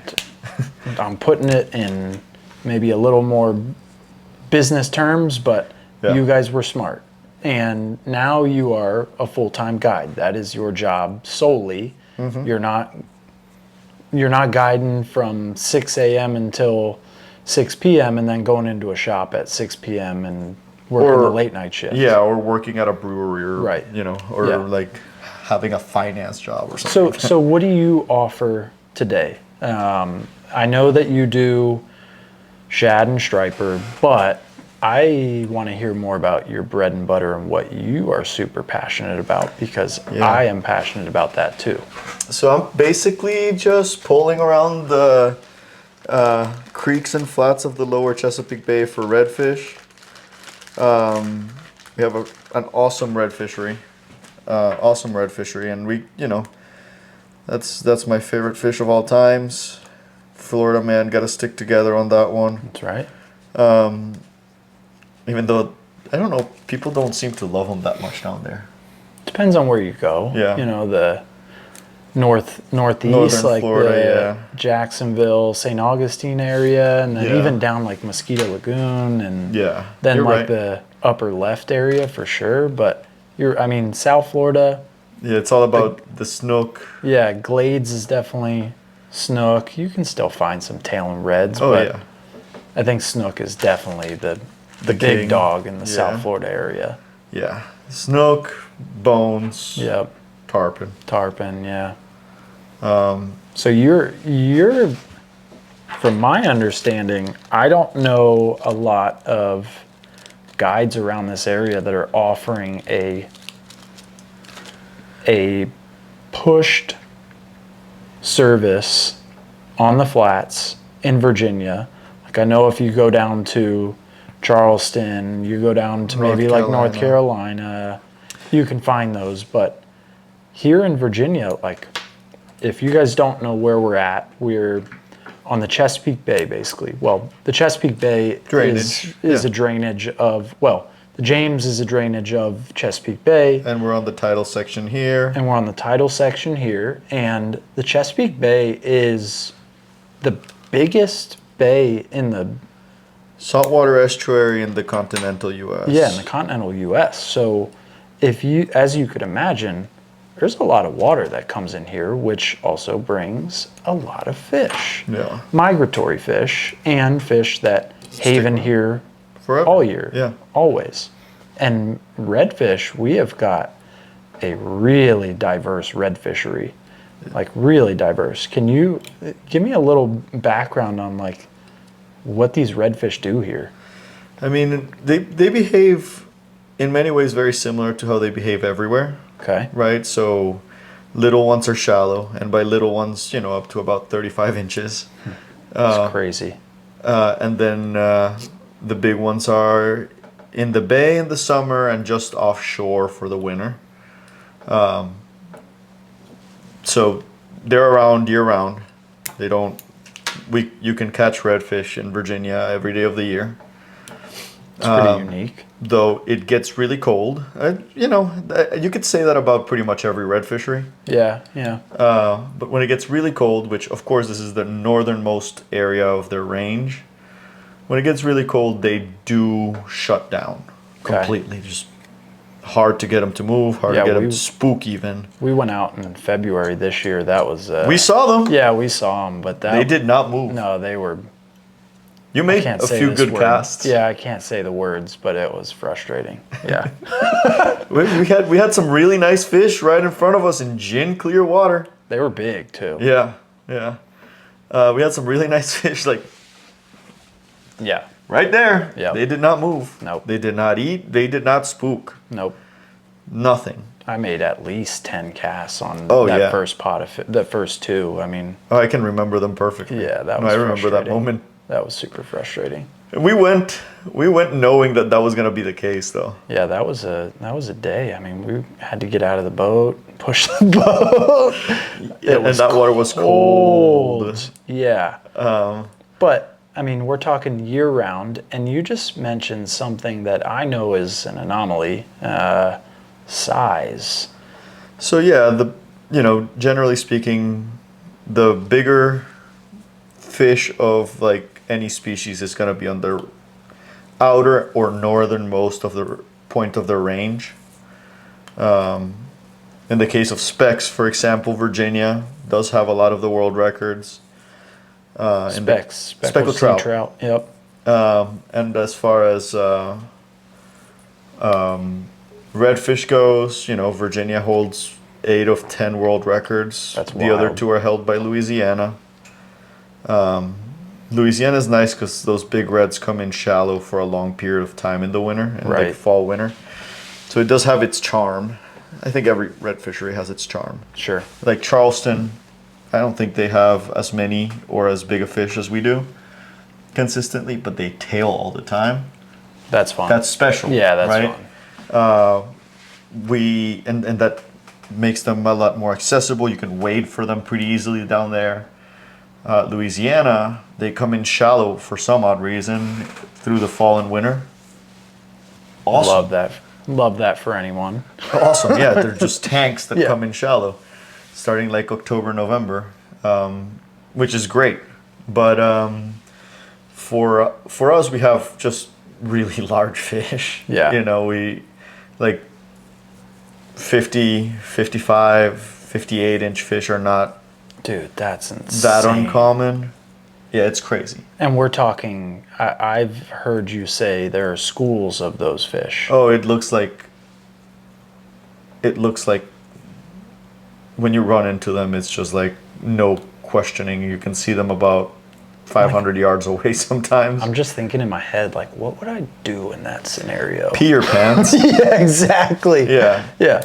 I have a video of an encounter on a school like that where the angler's just going, "Oh my God. Oh my God." And I'm like, "You see him?" They're like, "Yeah, I see him." Oh, she makes a good cast and hooks up That's awesome. and breaks off. Oh, what a heartbreak. But Just clamps down on that fly line oh gosh. as it begins to run, and that's just not gonna do it. Yeah. But that's a diverse set of ways to fish for them, though. Like, I've heard you say that the big ones even come up shallow sometimes, too. Yeah, in the spring. Right. Those big ones do come into like 1.5 feet of water. That's insane. And you're seeing this like 4 to 5 foot long fish. Yeah. That is A school wild. of them in water that's knee deep. Like they are almost a foot tall. Yeah, that height. They're about that tall, and they're in that much water, just belly crawling. Jeez. So it gets really exciting. It gets really exciting. We just have an awesome fishery for them. And today we did something that I was not aware, and honestly, it's out of ignorance. We chased them in a flood tide. Mm-hmm. We did see, I think, maybe 2 fish potentially. Yeah. Potentially, it was really tough. Caveat on conditions. It was blowing over 30. Yeah. We could Tomorrow go it's going to be 50, 50. and raining. So, We mind could- you, this might just be ignorant in my brain, but I was familiar with flood tide fishing since I was a kid because of North Florida and the flood tides they get, and then South Carolina, Georgia, Right. those areas. Like, it got super popular back in like early 2010s, and I'm saying super popular probably because that's like rise of Instagram, but like, Yeah. it did become a thing that a lot of people did because of one, like It's easier. accessibility. Yeah. Yeah. Accessibility. You can do flood tide on anything that is floatable in 6 inches of water On foot. or on foot. Yeah. You can I mean, your wade- feet can float. Not really. Well, your Well- feet can walk. Yeah, you can get in there. Yeah. But like a kayak, you can do it from. And Yeah. I mean, today we were in an area that you could get to with a kayak. No question. yeah. For And sure. I know North Florida, like the areas that I fish by where my dad lives, like we're talking those fish Dude, are we were tailing. fishing. We almost got on a street. Yeah, we You could did. have walked there. We did. We got a pretty big flood tide, I think, today, right? Yeah, medium. Medium flood tide. Yeah, not crazy, but it was over. And this starts to happen in fall, right? We get flood tides all year, Okay. here and there, but we get a little more consistency in fall. And those are because of the moon being more That cool. and consistent east winds Okay, gotcha. that help push the water onto this side of the bay. Here it needs to be a mix of conditions. We don't have the tide swing. The eastern shore has the tide swing, and they Okay. get flood tides every month of the year. And that's not far from here, just It's for about 2 reference. hours. Yeah, like you cross a big bridge across Chesapeake Bay from Virginia Beach, right? Mm-hmm. And you're over on the eastern shore, which eventually ends up connecting to Maryland. Maryland And- eastern shore. So your style of fishing that you've selected is also a passion of mine, and the place that you've selected is just this plethora of different ways to target that fish, which is so unique, and really respect that you have grown this passion for this fish. What are some things that you can recommend other people that maybe in Virginia or in another state, like if they wanted to get into red fishing on the fly, like where do you start? Well, finding them, that's the big thing, right? Yeah. I always say that redfish are incredibly fair. Also, they are targetable in every way that you can imagine. Bait, trolling, kayaks, canoes, motorboats, big boats, little boats, wading, flood tides, schools, belly crawling, 6 feet deep, 6 inches deep, however you want to target them. So first thing I'd say is find them. Yeah. Once you found them, just put a fly in front of them or a lure. They're not picky. They are spooky. They're not picky. They're dang near blind. They don't get to be picky for that same reason. Every shadow is a predator. Everything that moves around them is a predator, so they are wary. The harsher the conditions are, the less spooky they become. Sure. The nicer the conditions are, 70-degree day, 70-degree water, calm water, clear water, not a cloud in the sky, no wind, that's going to be a spooky fish. Yeah. It's going to require you to stay a little further away. Day like we had today, we could have gotten right on top of them. We weren't going to spook found fish. them. Yeah. We just couldn't get to where we needed to get to because it was 3-foot rollers. You know, it just wasn't the day to get to where we needed to. So we still gave it a shot, though. Yeah, we did. I mean, rain, sleet, or snow is what I said on my Instagram post today. I mean, it was raining, cloudy skies, 3-foot chop. Yeah, just like actual 3 feet chop. We're not bullshitting. We didn't go out in that, but it was. We could see it. Yeah, it was nasty. So what you're saying is, and this is, I think, how I approached it too. Find them first, no matter how it takes. Like, you throw some bait in the water, and are they here? Yeah.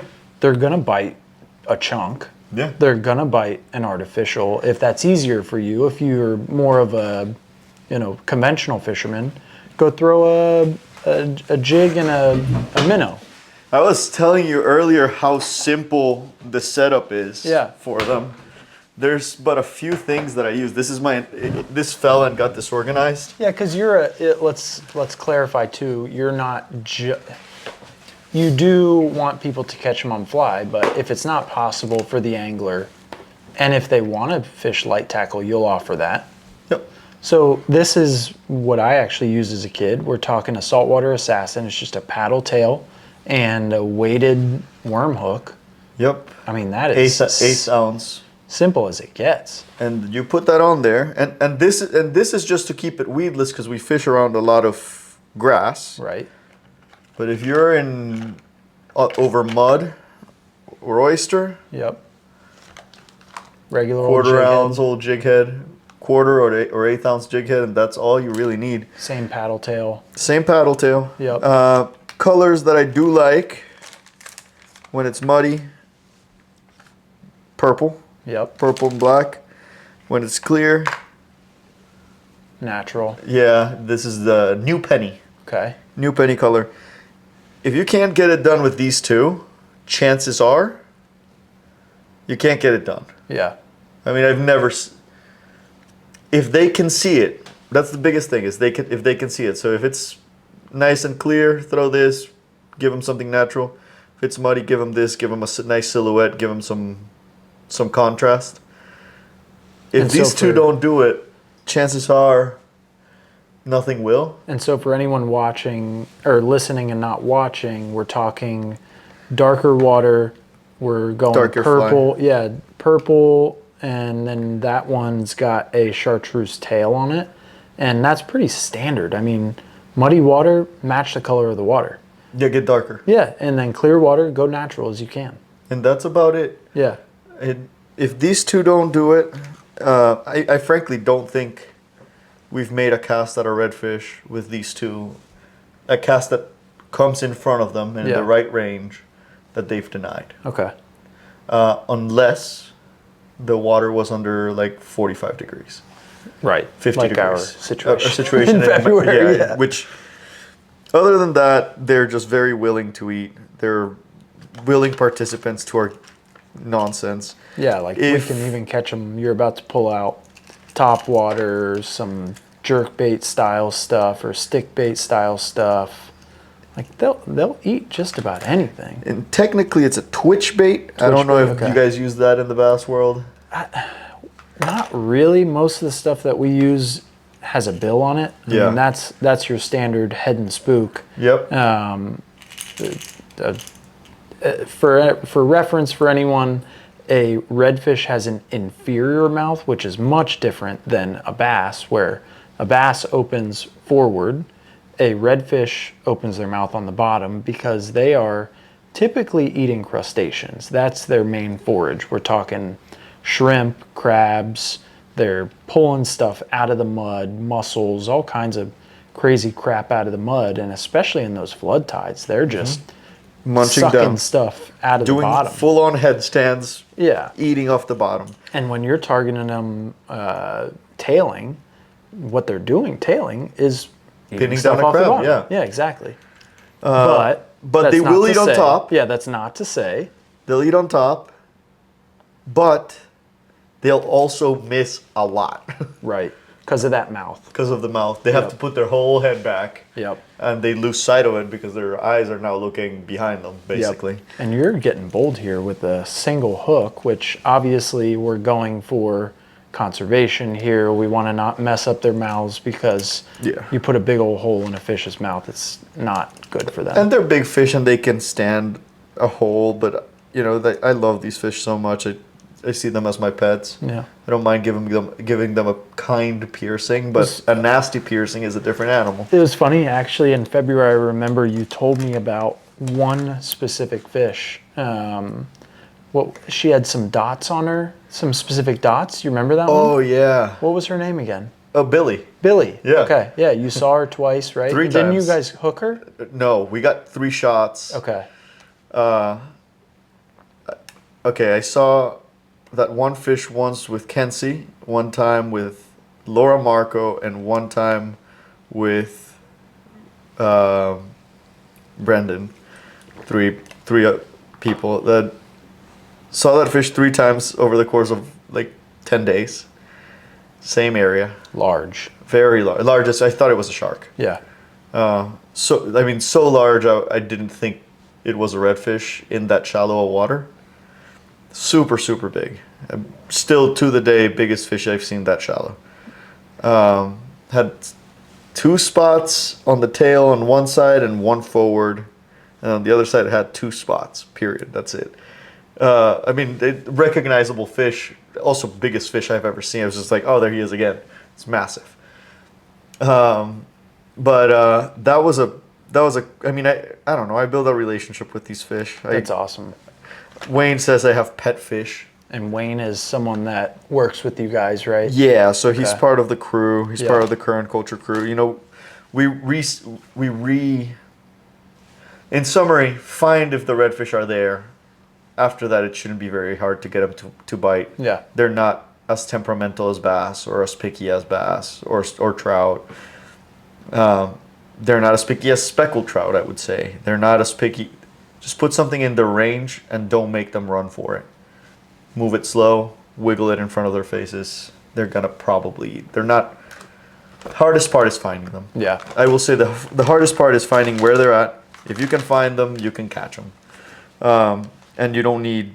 All you need is a medium action rod or medium light to throw this super light stuff if they're really shallow.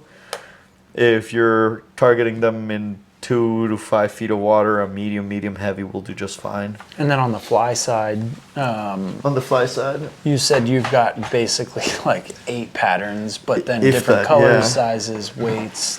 yeah. So I have my shrimps, which I was just tying, and I have those shrimps in like natural colors, like this, And so we're looking at now like a brownish. tan and root beer with a little hot spot that's orange. Okay. And That's just a eyes little on it. shrimp and eyes.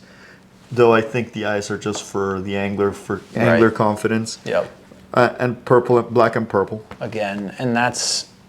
So we looked at the first one that was tan and root beer. So we're talking clear water. Yep. And now we're looking at another, bait fish / shrimp imitation that's black and purple. So we're looking It's a at 3-inch critter, Yeah. 3 to 4 inch critter. and we're using that in darker water. That's it. And Straightforward. then a lot of these are bait fish patterns Yep. that are just, naturals. Natural color. I like dark naturals better than lighter naturals because dark naturals will work in clear to stained water. Okay. Once the water stains, if I'm using something like this will get lost. If I'm just using something that's like a light tan with pink. Yep. But in really, really, really clear water, I do sometimes put stuff like that on. GoPro start recording. And that kind of GoPro start recording. And that kind of looks like so something that I've done personally, I've fished for bonefish quite a bit. I have used a lot of bonefish flies for redfish and vice versa. Right. Yep. Yeah, I mean, this is a bonefish fly. When the go. water clears up more, I'll put straight up bonefish flies on. Like Love if it's that. really, really clear and calm out there, I'll put bonefish flies on. And then some crabs. Yeah, you've got an intricate setup, but for the most part, what you can see in this box is dumbbell eyes or bead chain eyes. Not always. Well, so if we're looking for like a bait that goes, or a fly that goes to the bottom, it's got some weight on it. This one some of my clients on windier days were smacking my rod with the lead eyes. Ooh. And that breaks it. Yeah, fly so I doesn't good. found that if I was able to tuck the weight inside of the fly, the rod wouldn't break as often. So I did tie a few kind of old school tarpon looking flies. Yeah, like a toad almost. Yeah, it's like a combination of like a cockroach Yeah. and a bunny, or just a combination of like tarpon flies. And it's worked really well. Yeah. And we haven't broken as many rods, so success. But that came out of the necessity of not Breaking your rods. when the rod smashed, when the rod gets smashed, which is gonna happen. But we're talking about a pretty wide mix here. Weighted flies that are going to imitate a bait. Again, everything's a critter at some point. Yeah, and they're near blind. So what you want is a 3-inch thing that moves slow in front of them. Got it. In a color they can see when we adjust for water and sun clarity. And I feel like that's the most important piece is dark colors in dark water, natural colors in lighter or clear water. And then super bright if it's muddy water with a lot of sun. Super bright, muddy Chartreuse, water. yellow. Yes, okay. Just something to put off that vibe. That also works. Or black also works. Okay. Lots of black. Lots of my flies are black or black and purple, which purple's just neon black. Yep. And then a lot of them are like olive, tan, like brown. Crab / shrimp imitation, basically. Critter. Yep. 3 to 4 inches. Makes for sense.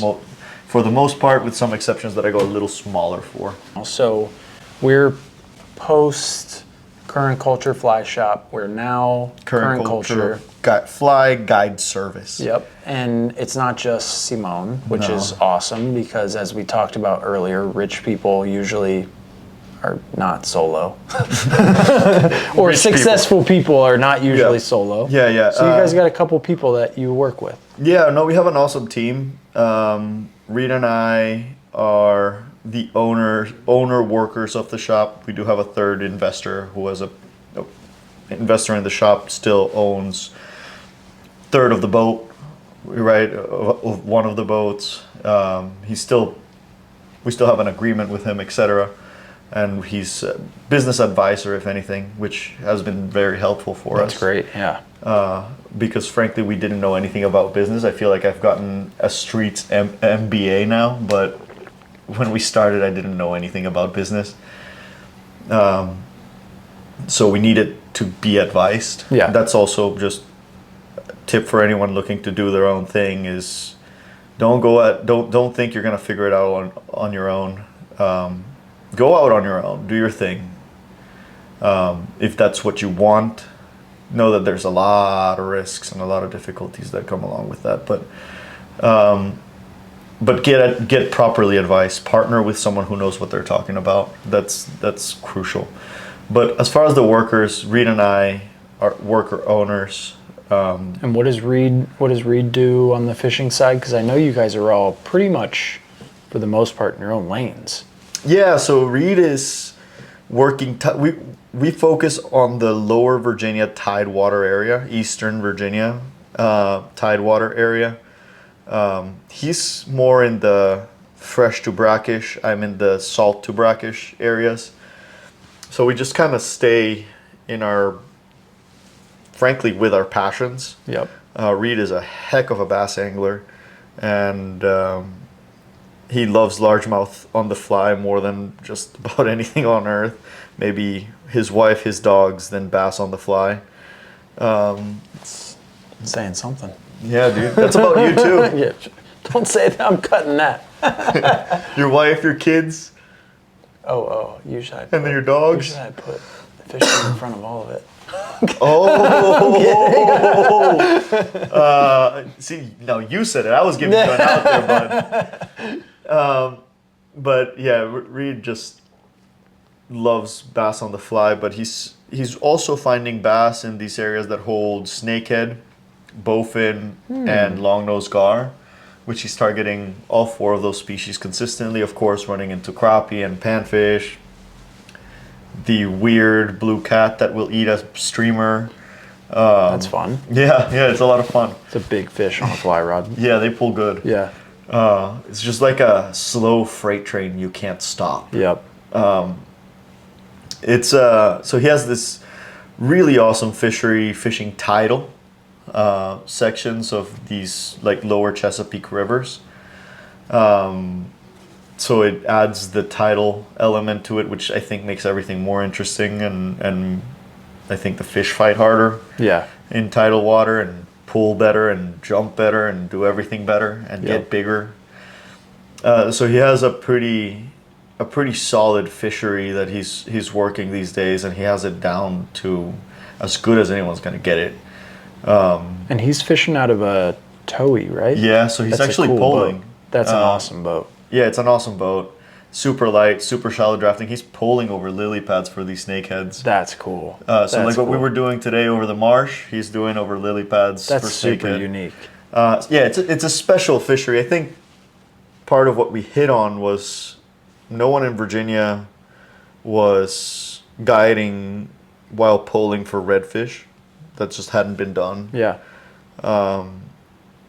Wayne, no one in Virginia had ever guided for cobia on the fly. And who's Wayne? Wayne McMasters is on our team. He's got his own LLC, but we work like brothers and guide together, and we have his books and are able to book him, and he's part of ours. Yeah. Right, he's part of the team. And he did Kobe on fly first? Yeah, he was probably the first guy in Virginia to he is the first guy in Virginia to charter for Kobe on the fly. And I guarantee you that nowhere in the country, I'm willing to put money on it, has there ever been a boat that has put more Kobe on the fly than his. That's wild. Yeah, it's a special fishery. My most memorable fish of all time was the first fish I ever caught with Wayne. That's amazing. It was a crazy experience beginning to end. One day we'll tell the story, but yeah. It was very big, but it wasn't the size that made it special. It was the story as a whole. We'll get into it another time. It's just a crazy story. He tells it better than I do. We'll have to get Wayne on here one day. Yeah, Wayne's a character, man. That guy's just one of the coolest people on earth. And Wayne catches some massive. So the first time that I saw Wayne's stuff on Instagram, I think it was, he's on Instagram, right? No. Tidewater on the fly. Tidewater on the fly. The first time I had seen his stuff was targeting those massive Specs. Virginia specs we talked about. Yeah, so that's the other thing that Wayne does, that groundbreaking kind of thing, is targeting those big specs on the fly. He has a pretty, it's dialed in. Yeah. He has it down to an absolute science. I've gone out with him before to target those specs, like February, super cold, and wore them out. Big specs. I think the smallest fish we caught all day was 22. Oh my gosh. 22 inches Yeah. was the little one. Florida, that's like a 22, 24 is like Insane. That's big. That's Yeah. big. But here we're talking about like they catch 30s Yeah. in the Chesapeake Bay. Oh yeah. Often. Wayne has one client Wayne has gotten a client multiple world records on speckled trout. That's insane. That is wild. So yeah, I mean, we have an awesome fishery for that, and Wayne is the man to do it with. He is, again, breaking ground with that fishery on the fly. No one has been. There's probably 2 or 3 guides in Texas that are putting out the numbers of trophy fish that Wayne is, and that's about it. That's amazing. That's about it. Other than that, so I think we all found each other because we wanted to do something new, right? It seems like you guys are all doing that. We really wanted to, like, hey, we have this fishery. Let's figure it out to the point where it can be consistent. And we've worked really hard at that portion of it, is just figuring out something that no one else was doing. Could we have gone and guided for smallmouth? Sure. Absolutely. I can tell you there's a lot of those here. There's a lot of those guys. And frankly, to me personally, it doesn't speak to my soul. I love smallmouth fishing, but it doesn't hit me the way that a redfish does. Yeah. And if you're gonna do it something, if you're quitting your job, back to the main theme of it, if you're quitting your job to do something you love, it better be something you really love, because you're quitting a paycheck, you're quitting benefits, you're quitting a 401k, you're quitting stability, you're quitting reliability to just go out on a limb, and you're betting it all on yourself, and that's good, but you're still betting it. Yeah. Yeah, and I don't think we're saying here that your dream has to be doing something on your own, but even if your dream is to, let's say, work at your favorite fly fishing company. Right. Like, and you were in finance before and had never broken ground into the outdoor industry. I can tell you from experience, it is not going to be easy. Nope. Getting into the outdoor industry, I worked in the outdoor industry most of my career. It was not easy. And doing anything where you are making a pivot or a huge risk or a huge decision like that, it's going to take a lot of, I don't know how else to say this, but a lot of, I don't know what the word, balls. Yeah. Balls? Yeah. Courage. Yeah. Courage. That's a great word. word. And if you're gonna do it, you might as well be really into it. Yeah. Right? If you're gonna suffer the pain of not knowing where your paycheck's coming from next month, which I don't, you might as well love every minute of it. And that's like, make it worth your sacrifice, you know? That's what I think. I want to make it worth my sacrifice. I never got into guiding because I wanted to get rich. It's just, I realized that this was the life I wanted. So I'm ready to give up the stability of working for a well-funded company that is promising me a paycheck no matter what every month. In order to make that worth it, I better be enjoying every day. Yeah. You know? And I love guiding. I love guiding. I love guiding more than I love fishing. If you told me you get to guide for a living and never touch a rod again, or you get to have an office job with better pay, better money, benefits, health insurance, 401k, and you get to fish, a dozen days a year or 20 days, 30 days a year, I'm picking guiding. Yeah. I'm picking guiding. I love to guide. So in my head, like, when I ask myself, like, when the day that answer changes, I will reevaluate what I'm doing. But that answer hasn't changed. I love to guide. I absolutely love to give someone that shot. Like, we're within 50 feet of the fish. That shot opens up and there it is. And like, to me, that's more rewarding than catching it. Yeah, I was going to ask you, do you think that your biggest fishing memory is of someone else catching a fish or of yourself catching a fish? Oh, that fish with Wayne is up there. Yeah. But I don't know. I think these days the stories I tell don't involve me. Yeah. The stories I tell more consistently involve someone on the bow and me pushing. And I am more proud and excited of those moments than I am of most of the fish I've ever caught. So I want to leave everyone with one thing, and I want you to leave everyone with something out of this. The one thing that is strung true throughout my short journey that I've had of leaving my safe corporate career the past decade, getting a paycheck, going into an office, having a 401k, healthcare, all of that, is that I want to build something that's bigger than me. Sure. And you just said it, and that's honestly what sparked immediately in my brain, is that I'm building something that's for the people. Sure. And while, yes, there's something, beneficial to it for me. There has to be. There has to be. I want something that makes the world better. I want something that helps other people.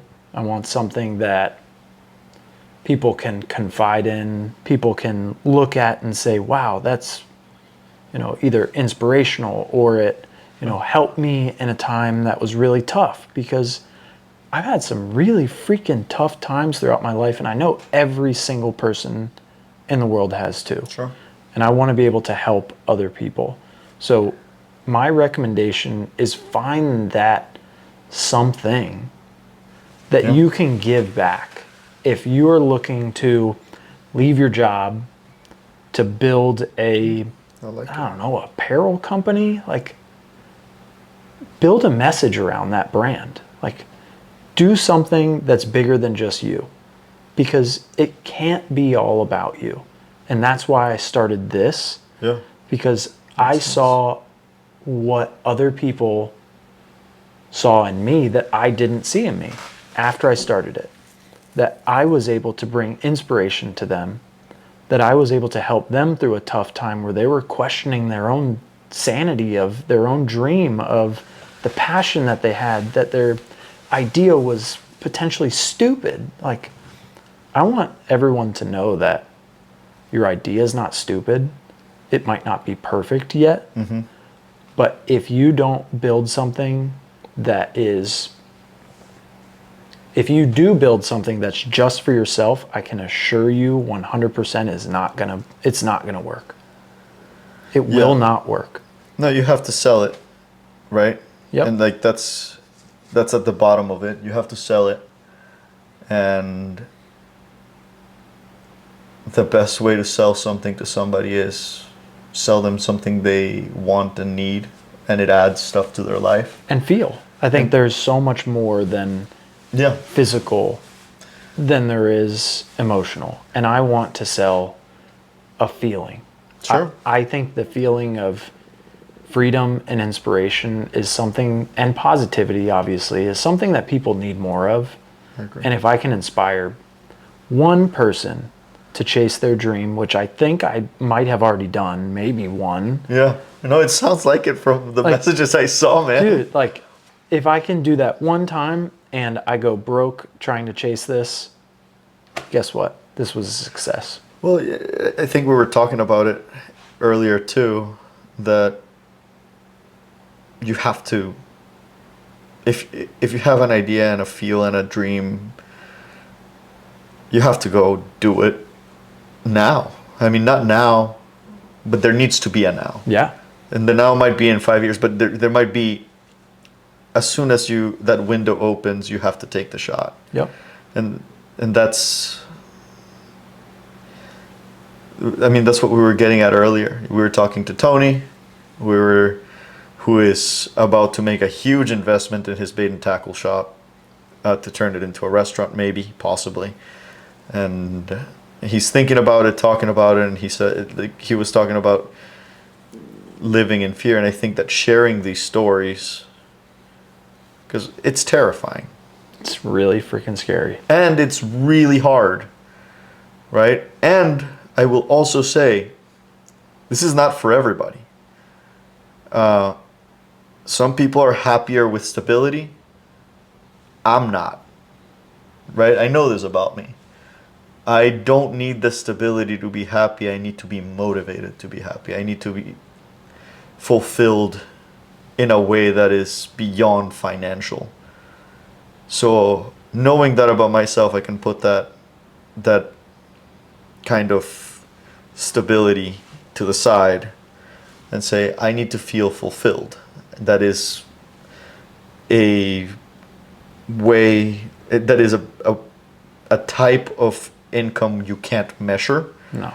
but you can feel. Yeah. And I think that that's what it comes down to for me. So when I heard you were quitting your job and you were doing all these things, I was like super excited for you.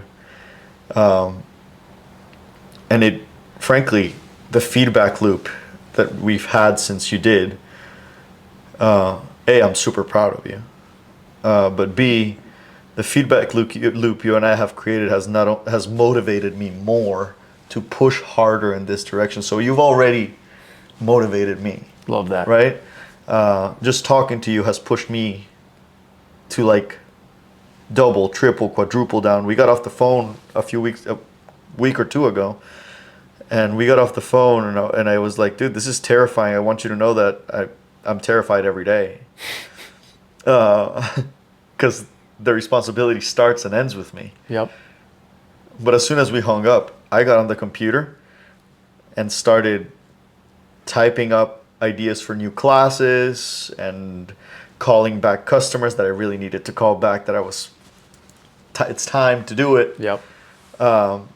But I immediately became more inspired just by the fact that you were about to hop on the same train of uncertainty and difficulty and huge reward at an emotional level, at a hopefully financial level. Yeah.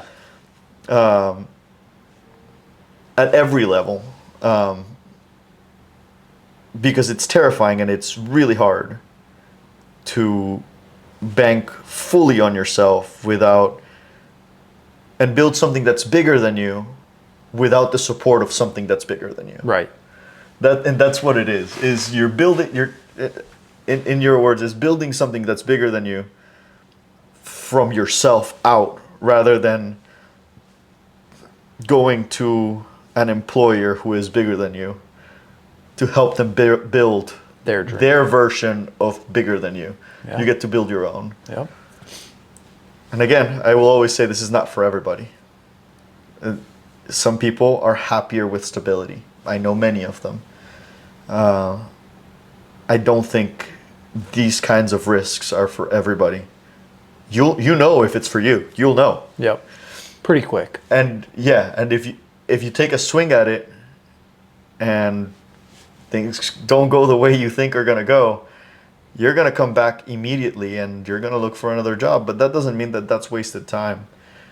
I think the fly shop versus the guiding career is the best example. We had this one component that didn't work. I mean, it kind of worked, but it led to a pretty successful guiding business and career that I'm still building, but I'm booked as much as I can be, as much as I want to be, not without selling more trips. Sure. I have to still put the effort in. It's not like I have a completely solid, fully booked year at all times, but I'm a month to 3 months out most of the year, and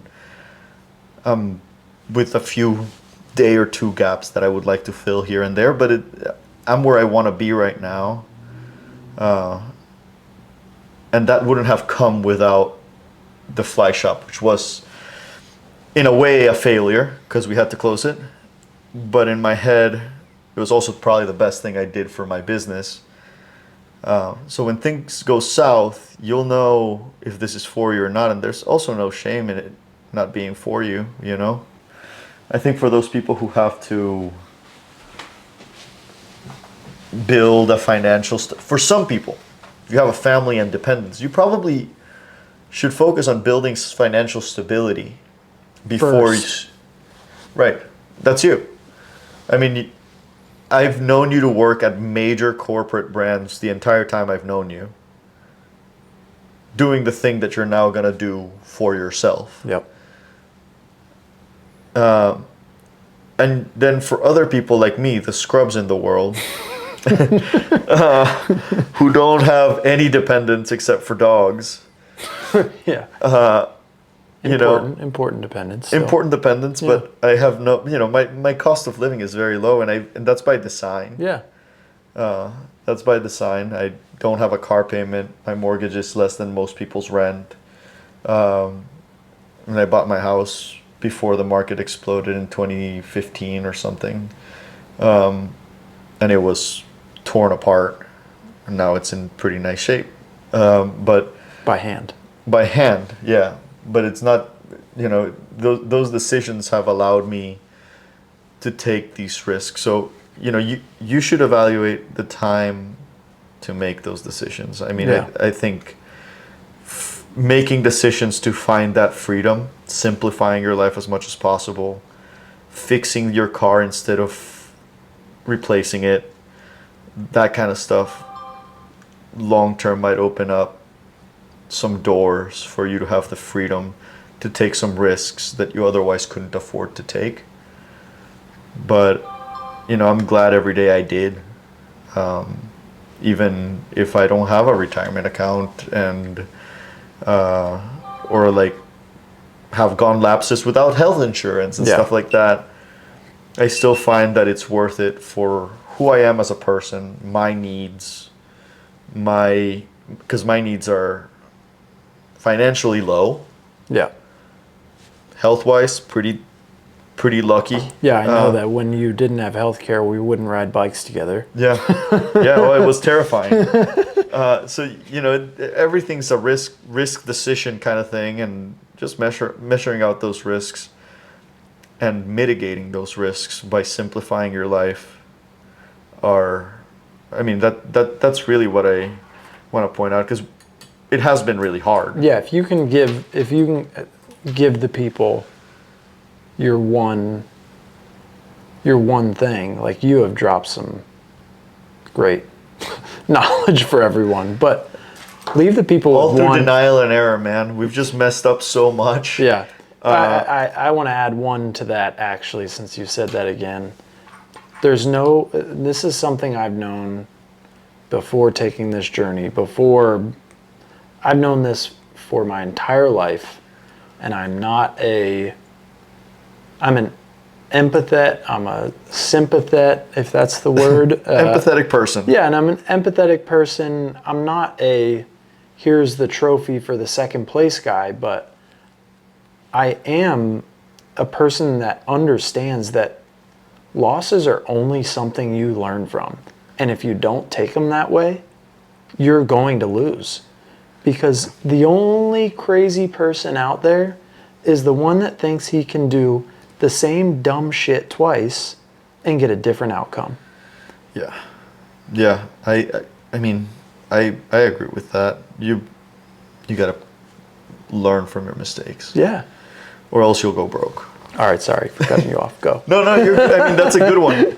That's a good one. We have learned from our mistakes, and our mistakes have been infinite. Yeah.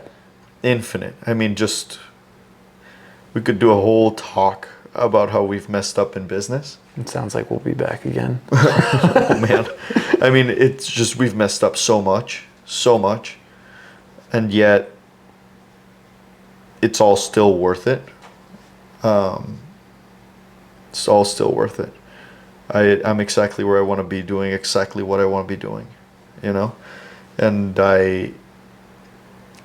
my day-to-day makes all of the other bullshit, can I say that? Yeah. My day-to-day makes all the other bullshit worthwhile. Yeah. Right? My office freaking rules. Do I wake up at 3:30 in the morning every day? Yes. I leave my house at 4:30. I pick up ice and lunches. I drop the boat. I rig the rods. I meet clients around 6:30, 7.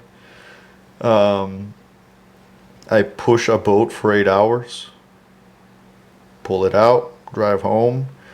I start my drive home at around 3:34 after picking up the boat and everything. Flush the engine, rinse the rods, tie some flies, tie some leaders for the next day. And are they, on average 13, 14-hour days? Yeah. Right? And they're physical and it hurts physically. Would I change it for anything else? Not right now. Not a chance. Yeah. Do I know if I have work? Right now I'm booked through, it's September, I'm booked through October. Do I know if I have work in November? Right now I don't have work in November. So book me. No, but I don't know if I have work in November. Am I confident that I'll figure something out? Yeah. I'm confident that I'll figure something out, but I mean, I have income for I have likely, if the weather breaks, I have income for the next month and a half, 2 months. After that, it's a matter of figuring it out. I'm not sure what I'm going to do. But I mean, you own that. I own that. I own that risk. And I've also shaped my entire life outside of work to be able to manage that risk. Yeah. Right. I mentioned that I bought a house for as little as I could when I could. And I got lucky with that. Right. I just happened to make a really smart decision without really knowing I was making it. It was a risk still. It was a risk? Yeah, it was still a risk. Yeah, but I mean, I bought a house way before COVID, before Richmond exploded, and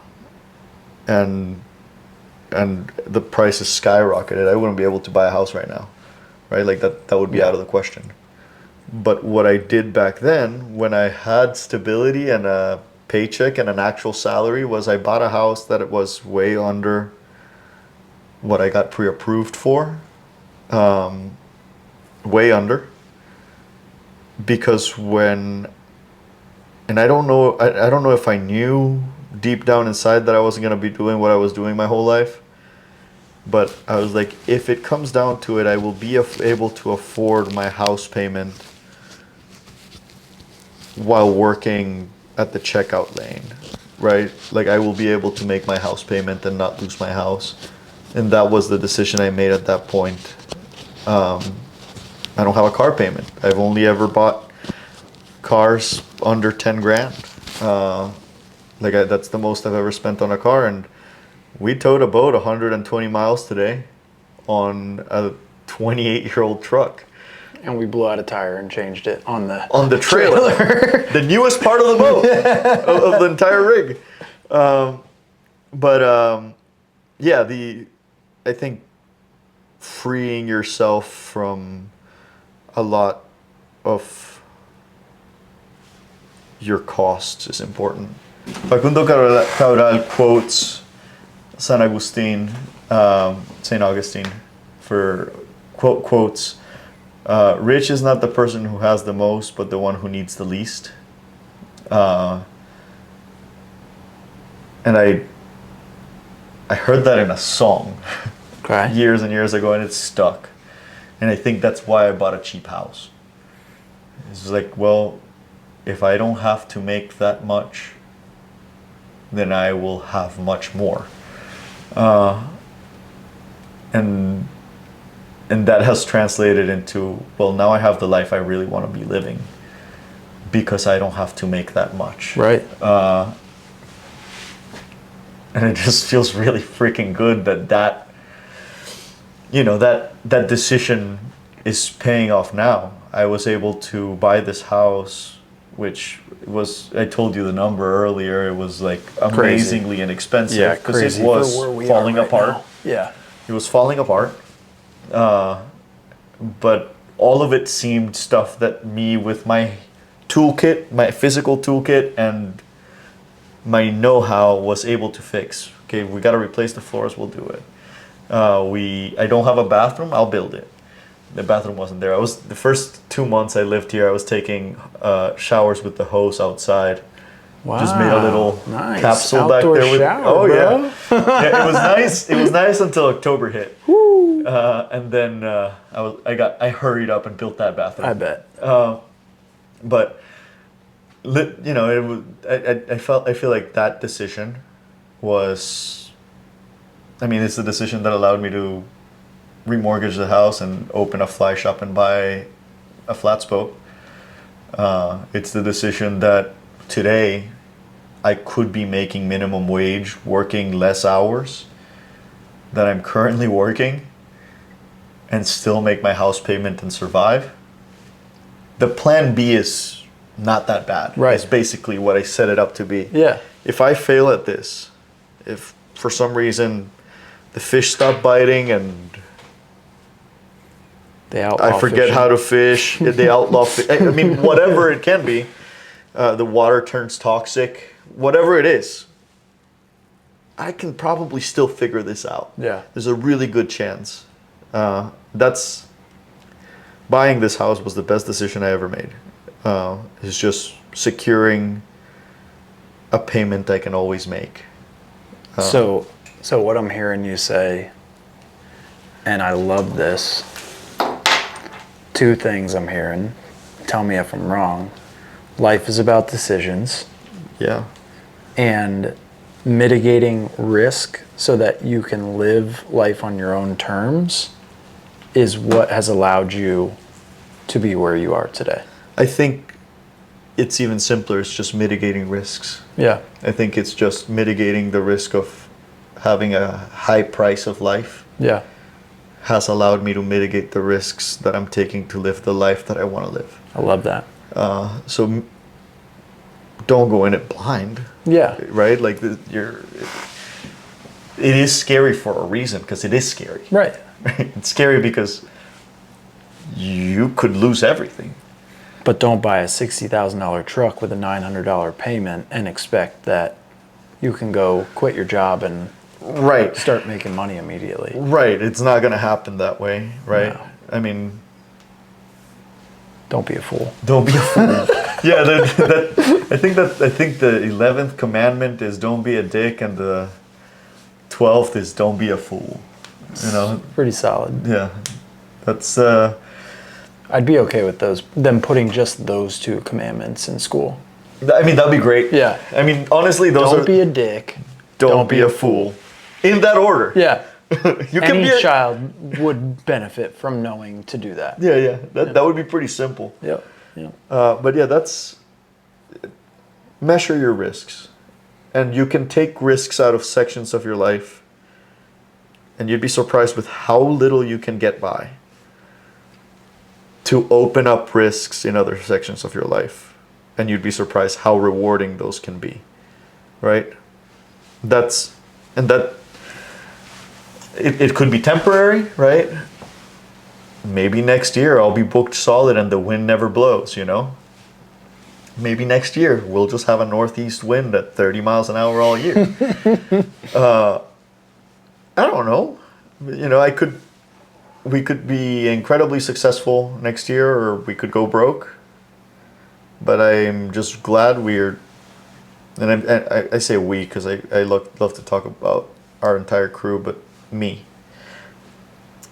I'm taking this chance in life because I'm young and I have health. I'm not that young. I'm 35. I mean, I'm young enough. I feel younger than I am. I feel healthy. And I have health, and that's a form of currency that I can invest. That I can invest in this, and it's going. I mean, it's getting invested. Yeah. My back hurts, you know, like like it is actually getting invested, and I'm seeing it. But I'm so grateful to even just have the chance to do what I'm doing, and for the people who are booking me, and for all of the chances I'm being given. That all it took for me to get these chances was to take a massive risk. But if I hadn't taken those risks, I just wouldn't have been given these chances, right?